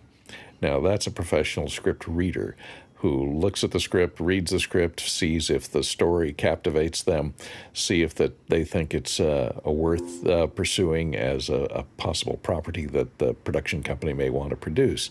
Those are professional script readers. They're really just the people that weed out the chaff, the grain from the chaff, and getting your way. If you're a script writer, a budding script writer, that's the person you're going to have to get through to get your screenplay noticed by a production to be picked up and optioned. So you got to get past the people who are writing the coverage or doing the coverage, because they do like a Cliff's Notes then for the producer, saying, this script is good, here's the story, and they synopsize it for the people up above them, and then from there on they may read the script, but most of the scripts never get read by anybody other than the person who's doing the coverage. And Hollywood is a whole different thing. I remember seeing a picture of an agent who handled writers, and they literally probably had 1,000 scripts piled up. And the note was, that's the last 3 months. I mean, the number of people who see television and say, I could write an episode of Barney Miller, I could do better than that, and decide to sit down and put in the time to try to do that and send it off is unbelievable. There is actually a very formal system in Hollywood and things like that. If you don't have an agent, it's hard to get a script read. If that agent doesn't have the right contacts to get it to a movie studio, because we've all seen the intellectual property issues of, this script, somebody claims that they wrote it and sent it into the studio, and then somebody ripped it off and they just changed it a little bit and we had the Art Buchwald Coming to America problem. I submitted something like that, and those were famous people. You can imagine how difficult it is for them to face those kind of things, because somebody in Iowa wrote a script that's very much like the movie that just got produced, and they had sent it off in the midst of, just a blind try, and they are now convinced that their script became the one that became the popular movie. And so there's a lot of agents that don't have, unsolicited and without an agent, it's really hard to get something read these days. There's just so much activity in that era. The other thing is, I read it also as a script reader, and there is back in the old days of radio, you used to be things called daybook announcers for radio and television, and the daybook guy would just come in. Usually it was a man, sadly. It often, I think in this era, would be more gender neutral. But it would be somebody who came in and just had a whole series of the little interstitials. Today on Channel 5, you get to do this and that. And so that was part of the professional announcing kind of cadre, people who did that kind of daybook work. I think in the era of the internet taking over, it's a little less like that than it used to be.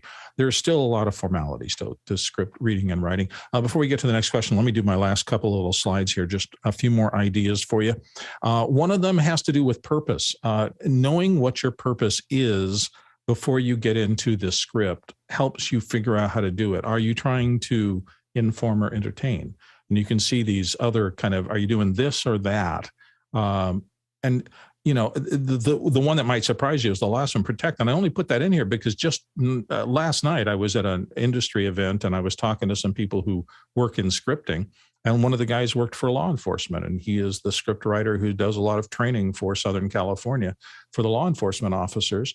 And for them, every script that comes through has to be vetted on the idea of how does it help us protect either the officers or the public or something like that. It's the biggest single factor they're deal with.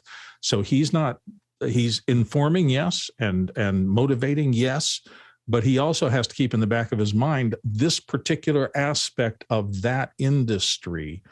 Does this script perform the function of helping protect our personnel or the public in our interactions?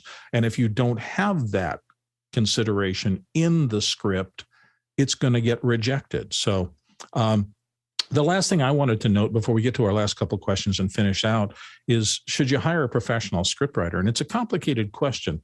And my answer that I came up with, if so, what type? Because there are a lot of different kinds of scriptwriters. And I put some notes here on the bottom of it. Are you looking to hire a generalist, a content expert, technical specialist, humorist, motivators? There's this thing in Hollywood called the script doctor, and all they really do is come in after they've already got a script and somebody said, well, we really like this script, we're going to produce this thing, but it's a little lame. Can we get some of these people who have a huge reputation as being script doctors to come in and punch it up and make it better?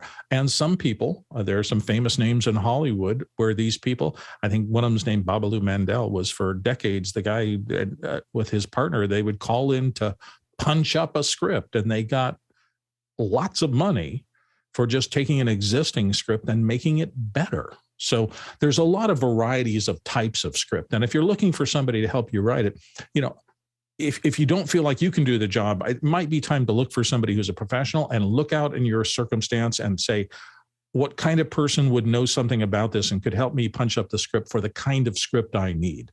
A generalist doesn't necessarily have all the tools to do a specific, if you were to hire me to come in and punch up a script on dentistry, on some new dental procedure, I wouldn't know anything about that. And I'd have to do a lot of research. Or maybe you could find somebody who's done a lot of work in the dental area who would know all the terminology and would be able to do that better. So just some notes here. That's pretty much the end of what I have in terms of my presentation. Let's go through the next couple of questions. Douglas Carmichael is here with a question. I've heard of some productions using fly-on-the-wall writing, like simulated intercom conversations before a concert, to build energy and anticipation. Can mixing writing styles within a production sometimes help cultivate audience interest? Sure, if it's cogent to what you're doing, we've all seen Alex's great idea that he always wanted to start the program with a fake comms thing. That would be a fun script to write, and I think scripting it would be sensible. You have this idea, you can achieve it. To do it well, you're not just going to have everybody get on comms and make it right. You have to craft what they're going to say so that it's engaging and it keeps you into the next thing. Go ahead. And one of the things that's really important is the authenticity of it. So, a lot of times what we did this once. I've only gotten one partner to do this once for the intercom piece, but it was the last, what we tried. You have to think about, what is the conceit? What is the conceit of this process? What am I trying to sell you on? And so you tell a story that is going to drive the script. And so the story is someone accidentally mixed the intercoms into the, so it just kind of comes in out of nowhere, and it just sounds like someone hit the wrong slider, and you're now hearing, everybody talking. Now, of course, all of it was scripted. We even had a person that ran out on stage. So a couple minutes before not dangerously close, but a couple minutes before, you see someone, and it was cued to what was actually happening, but you saw someone that looked like a PA. It was actually someone we hired just to do this one thing. So anyway, but they looked like a PA. They ran out. They're doing something, and they're like, you hear over comms like, "Hey, who's out on the stage?" I'm like, get them off of there, and so it all sounded like that. But what we did is we actually recorded some of our rehearsals, earlier that week, and really thought about what we were saying, because you would hear. We were trying to find all those small conversations. It's really hard. This is one of the problems with scripts in general. It's really hard to be authentic. If you're talking military, you got to have someone working with your script on so this is the way that they would say it. This is the way, and this is where scripts, I think, fall apart everywhere, is someone who has never done something, who doesn't have experience in it, is trying to write to what they think it is, and they fall flat often. And so we really recorded it and managed it. Yeah. Couldn't agree more. That's why all those things I popped up about the research in the beginning, and crafting, not just sit down and write what you think it's about, but get a grounding in the actual reality and that part of the process. I think that's a perfect example. If you're going to write something for a military audience and you don't know the language that's actually used that they're familiar with, you're going to come out as inauthentic out of the gate, and you're just going to lose anybody's interest in what you're doing. Courtney, did you have a comment on that, or is that? I was just going to mention, 1 Adam 12, See the Woman. That show always started out with a comms, comms line and led you into the story, and was like a regular police dispatch. Also on Close Encounters of the Third Kind, there's a scene that takes place on the air traffic control, where they talk to the pilots that see these UFOs going by and ask them whether they want to report it. And they sounded very real, and I think they hired actual air traffic control operators to get the vernacular and the pacing and the deadpan delivery of those particular lines, because that's the only way they could get them right. The actors really couldn't get the right sound to it, and also the people playing the pilots on the other end, I think, were actually pilots. Yeah, and again, that's part of not losing your audience by putting false notes into the flow of your project that pull people out of it and cause them not to feel like you've done your homework. Big deal. Let's move on to the next question. And it's from Rajan Shandi in Los Angeles, California. Would you use any text-to-speech apps to listen to your writing? Mitchell? Absolutely not, because the technology just is not there to the point where subtleties and things like that can be exhibited. You have to use your own mental voice to hear it back. And Courtney? Well, as a prompter operator, we would use this for proofreading, but for proofreading only. So, what's difficult to do is if you've got two versions of the script, one that's printed out and one that's in the computer that you've been editing on, and you want to make sure that they comply with each other and you've got the right version. Well, there's tools you can maybe have, but if you've got a hand-printed script that's been marked up and those editing changes have been made, then I'll use a screen reader to read it. And then so I will listen to what the screen reader's reading, and that's coming off the computer while I'm looking at the printed copy and reading along in parallel to make sure that there haven't been any typos or mistakes or stuff missing. But that's the only time we'll use one. Alex? I have a tendency to use the wrong words, reorder the words, skip words. You forget the reversals. So instead of saying I cannot do it, I'll say I can do it. Those are all the things that happen. Like sometimes I write stuff in an email that looks like another language. Like someone would just because I'm very dyslexic. And so I rely heavily on screen readers to, when I'm writing anything to proofread for me, because I'll read over it and miss it completely. My brain will just keep on recorrecting it. And to Courtney's point, I'll sit there and I actually just close my eyes and listen for it hit stop, and make fixes so that I can hear it, because double words, the wrong words, so on and so forth. Anything that matters, I tend to do that, because otherwise I'll miss things if I just read it. And in performance, you get to the point where I can't tell you how many times that I've been in a session someplace and the line is something like, these concurrent factors make a big impact on our product. Terrible sentence, but you get a sentence like that. And then somebody in there will say, Bill, what's important is that they are concurrent. Can you punch that up? So you put a line under concurrent. And the next time you read it, you just give it a little more emphasis. These concurrent factors are, and that alone helps in understanding. And a text-to-speech writer, reading app will not get those subtleties, but maybe in the future. Who knows, Alex? And to your point, one of the things that I'm always reading for is how to make it more active and more direct. So like exactly what you said, these products make it have more impact. I will say these products impact this, like they will, so I won't say these make an impact on, I will say these products impact this. And that's a much more direct, so you're always trying to remove as many words as you can and make it as active as you can to keep it moving. Yeah, and sometimes you're allowed to do that, sometimes you're not. I've been in sessions over the course of my long career where the writer was so in love with exactly the way they script write it that anytime you try to improve it, even if you're trying to do something that you can when I'm reading simplify and make better. When I'm reading it, I never correct anybody. Other than I can't get over this. It's like if someone else wrote it for me, and I unless I can't say it, there's words that sometimes you're like, that's not, like that made sense in your head, but it's almost not physically possible to say that word and say these words in succession. Then I might rearrange it a little bit. But outside of that, I'm like, if a scriptwriter hands me something, I'm like, I'm just going to say it the way they want me to say it. Yeah, that's part of the gig. Here's your script. And you're going, okay, this is what I have to read. And theoretically, back in the early days, before all this editing and post, when you get hired to do a spot, you'd go into the studio and literally, if there's background music, they'd run the background music in your headphones, and you were expected at the end of 60 seconds to have a spot. I mean, there was no editing. There was no chopping it up. That's why you got called back again, is because in a 1 hour session, if you had 3 spots to do, they would come away with 3 recordings that they could put on the air right then. It's a lot less like that nowadays than it used to be, but that's why markup was critical. You'd have a couple of runs at it if it was complex, but if you didn't get set on how you're going to deliver this and do it in one take, you didn't really get called back a lot. So it's changed. Let's go to the next question. We're almost at the end of time here. Next question is from Douglas Carmichael. What software have you used for writing and organizing scripts? I've heard Final Draft is a de facto standard. And Courtney.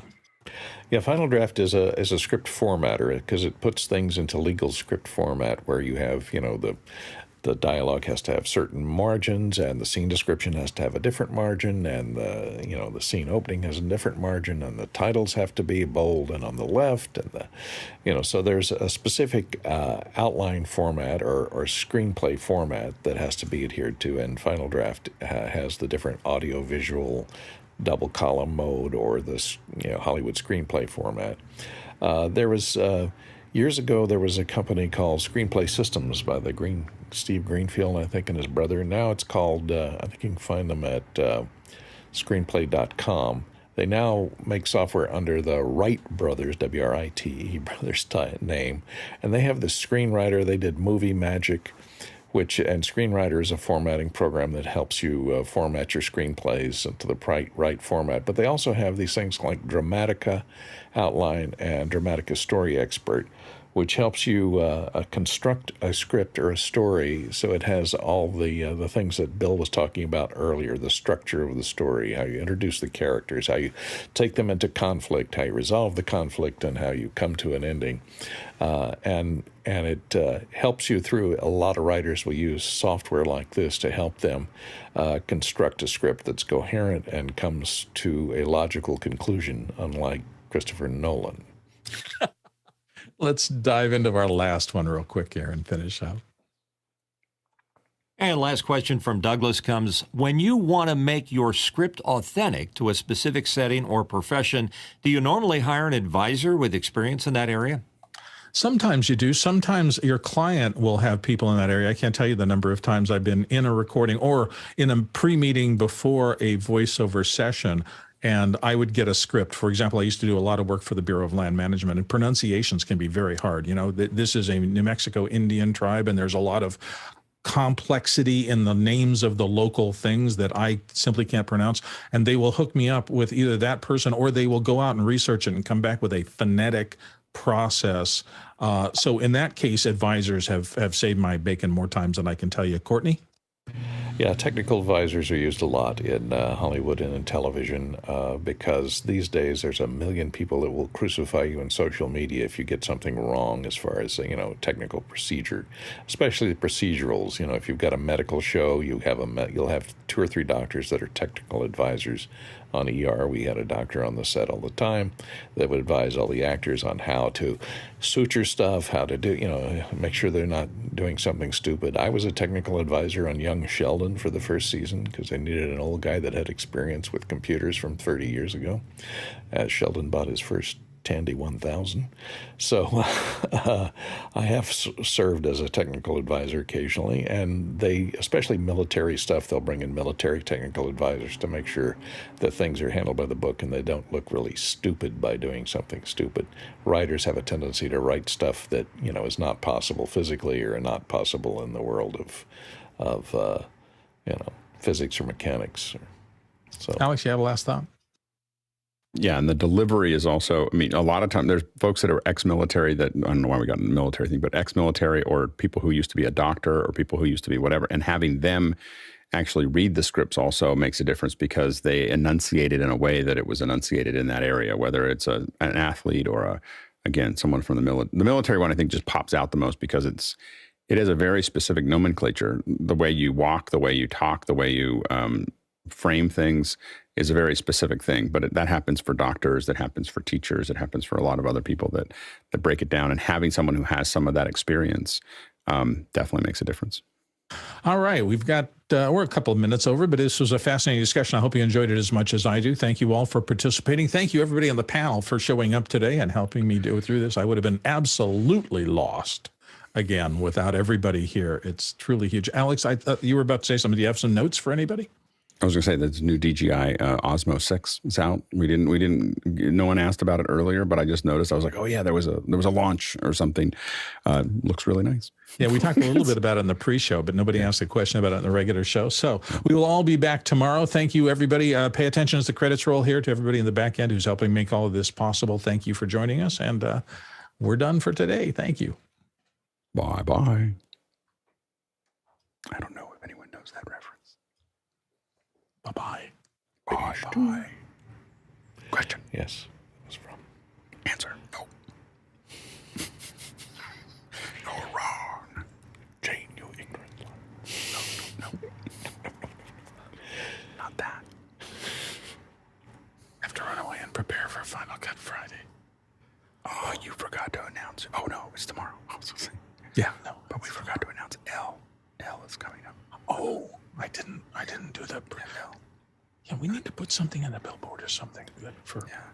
That's what we can put up. I don't think we need the full description in the billboard. I think we just need like things that we need to script writing and reminder of L or after. Yeah.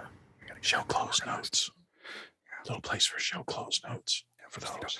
like half of the pictures here are just going to be notes. We forgot the dialogue diversal as well. Oh, that's right. How far did we go? Not a